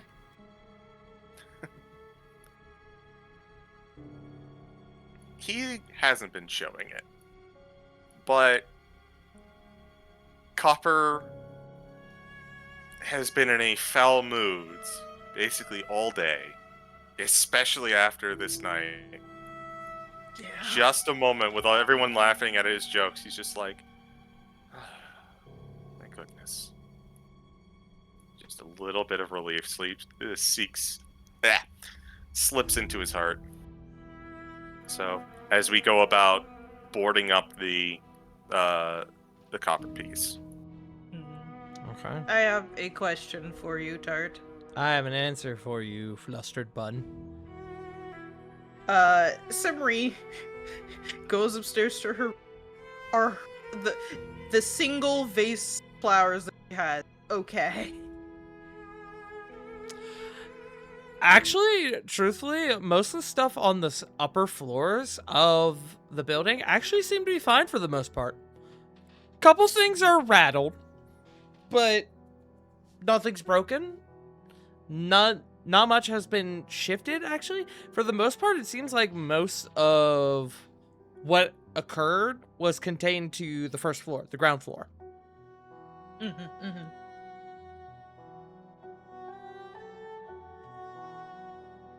After checking that and seeing that technically her room is okay,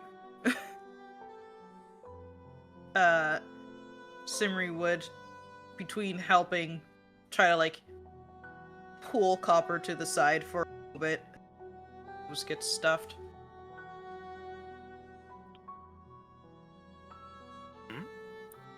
What is it, my dear? I need to her concentration up to a minute. Cool. I was just looking at calm emotions. Probably at this point, Simri is probably a little better with the excessive jokes. She's not gonna say anything, but for the first time in the 2 years known Simri, she genuinely hugs you, Copper. Aww.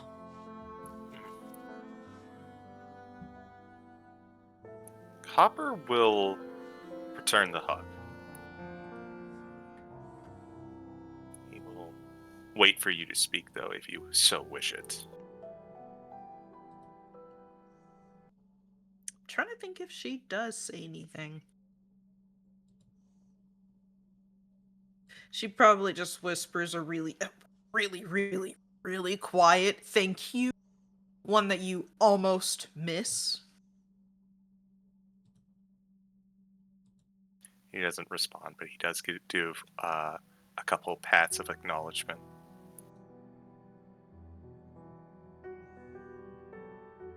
Before she lets go, gives a very awkward nod, and walks out to try and continue to help the others. She still has to hold the ice back to her head. Yeah, it's just like, emotion completed. Quota met. Yeah. I don't know what to do now. Goodbye. Alrighty. Alrighty. As much work the next couple hours into the deep, late hours of the night. As that as you all begin to put in work into boarding up the copper piece.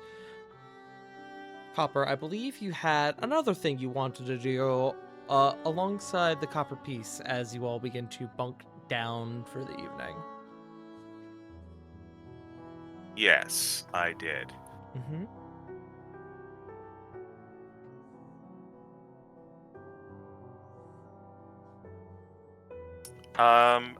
As everyone is bunked down,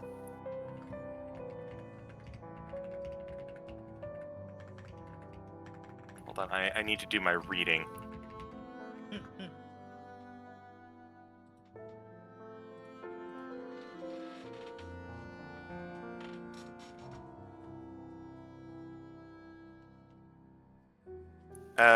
As everything is boarded up, everything is more or less set up.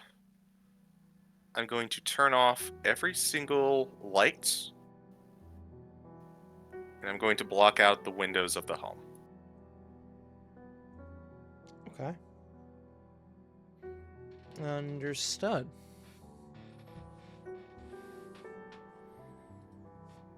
As you all begin to settle, some of you practically collapse given the events of the day.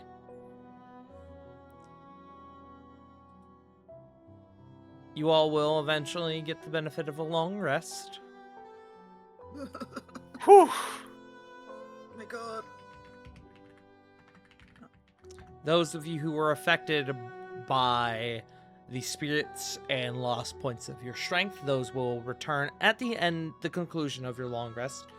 But before the passing of the night,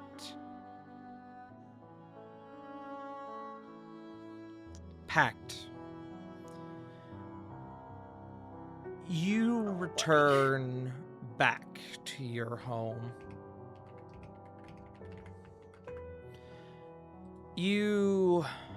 Well, I guess simply put, what is going through your head right now? Feel free to elaborate or hold back as much as you may wish.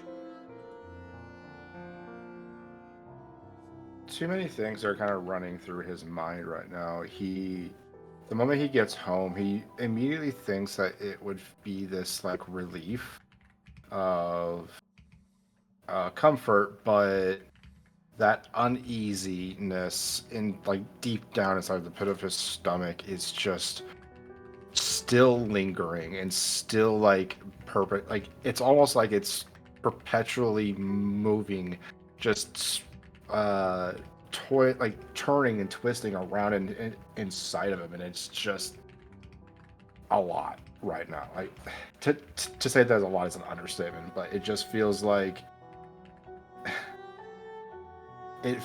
everything is, the coincidences themselves are just ridiculously way too similar, and he tries to like calm down by essentially chain smoking like cigarette after cigarette by his window, not finding any kind of calm, and he'll just collapse right like against a wall, and he will reach for his map tube and just hold it in his hands as he's staring at it like some sort of long lost treasure, essentially. Okay. You hold it close to your person, thinking of the contents, what this tube means to you, your history with it, how far you've taken it. You also think about how in this moment you are truly alone. The past, however long, you have had a secret roommate here with Ajana, but in this moment, it is nothing. It is no one but you and your thoughts here in this place. Your gaze slowly drifts upward, and you can see, looking out the window, as the gentle fluttering of snow begins to culminate on the windowsill. You stare for minutes, maybe hours. You think of many, many things, but one of the more recent things is this new friend that you have adopted isn't maybe not an apt word, but bonded with in Ajana. And it is the last thing on your mind as eventually you too fall into slumber. You all gain the benefit of a long rest. And that, my friends, is where we are going to end tonight. Oh. This was a bad one. This is a bad time, guys! This was so bad, dude! It was rough. It was a scary fight with scary consequences, and we were all rolling like shit. So, Shit. Yeah. so you want to know what made it worse as well? You all didn't discover this. So that whole thing with the house, if you were within 15 feet of the copper piece, healing spells just did not work. Oof. Yeah. Oh. Yeah. Well, shit. That was what Solomon kind of picked up on it, but wasn't able to fully understand what was going on. It was just like, that's bad. That's really bad. That's bad. Don't do that, guys. Mm-hmm. That's why you got that sensation when you cast Cure Wounds, Laith, because that was the smog actively trying to fight back against you, but you were outside of the range. Ah, okay. You were 20 feet Yeah. away from the copper piece. Yeah. But good job, everyone. You all survived. You survived one hell of a harrowing experience. I don't know. One more nat one from from Bulk and Simri would have been down. I felt so bad. I'm sorry. Tart, this is Bulk dropped Simri from 31 to 17. Yeah. hey, Abun. Yeah. Thank you for participating in Kobold Appreciation Day. I'm so glad you saw that, so I have to post it now. Let's go. Let's go. Happy January 18th, Kobold Appreciation Day. Hell yeah. Hell yeah. Let's Well, see if you love like you, my Kobolds, jokes friend. today. With You have to. with all that being said, we are out of time. We have got to go on ahead and get out of here. Thank you all for joining us. Oh my god, new ending screen. Whoa, dude. With that, let's go ahead and send it on around the table to our 6 intrepid souls. We'll start with JFrost, who unfortunately again is not here, but you can find him at JFrost747, and at twitch.tv/burnoutvon, where soon TM. But Dude. I will now pass it to you know what, I heard Bun. We'll pass it to Bun. Hello, it is I, the flustered bun. I played Simri, who's having a really bad time. Yeah, you are. You can find me on the Blue Skies and the Fi, where I do commissions. They're gonna be open soon. Gonna be making some changes this year for my mental health, but that's for the future. You can also occasionally find me on Tart's main channel.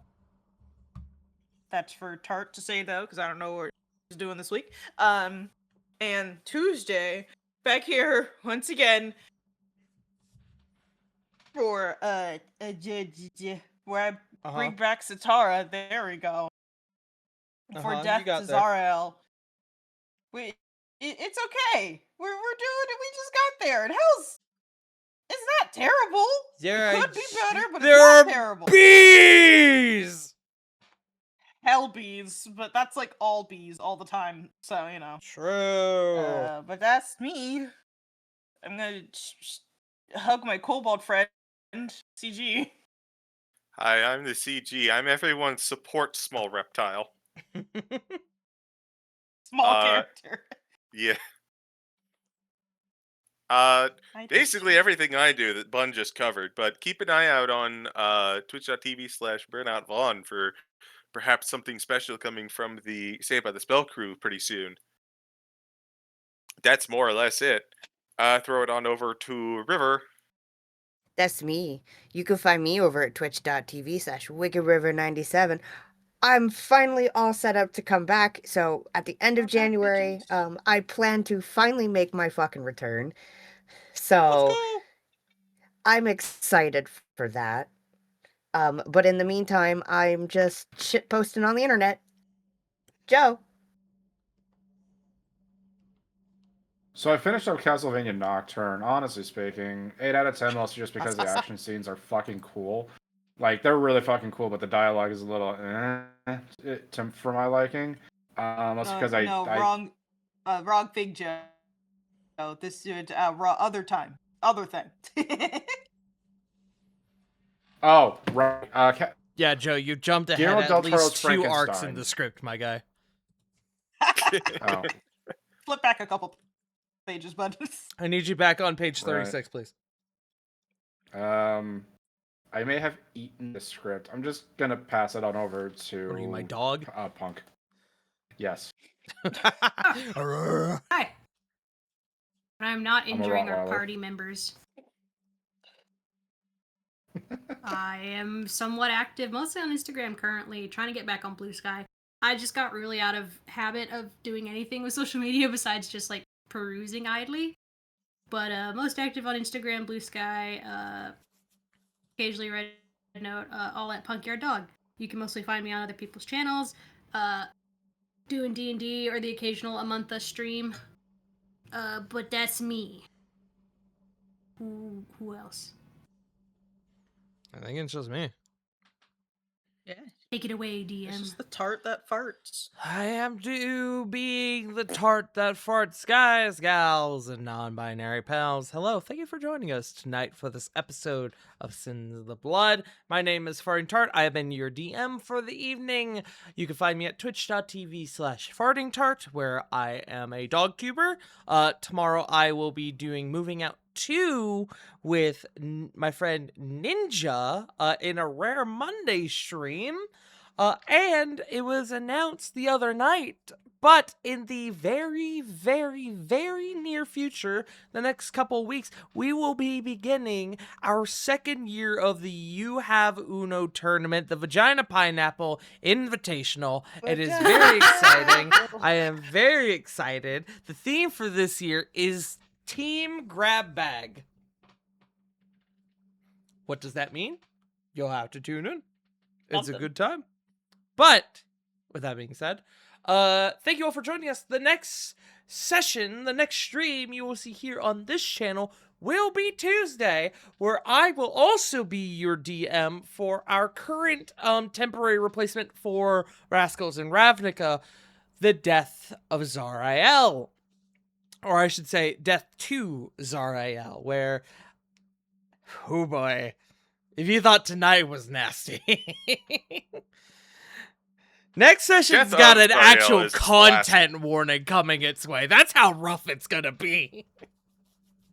Ooh. Yeah. So, tune in for that. That's I gonna be love content Tuesday warnings. at 7 p.m. Eastern Standard Time. Tune in for that. But, until then, we're gonna go raid a buddy of the channel and one who is going to be there for that session of Death to Zarael. We're gonna go raid Wiley. Wiley. It's Triforce Hunt Night. She's so smiley and handsome. Yes, those things. What should our raid message be? It's bad. I like it. It's bad, dude. That's our raid message for tonight. It's bad, dude. That's it. Mm-hmm. Alrighty, all of you go show Wiley some love. Thank you for joining us tonight, and join us next Sunday for our next episode of Sins of the Blood. Thank you all for joining us. We love you all so, so very much. And remember, as always, Black Lives Matter, trans rights are human rights. You are loved, you are valid, and if no one's told you today, you fucking matter. We love you all. I'll see you all next time. Bye-bye. Later. Bye.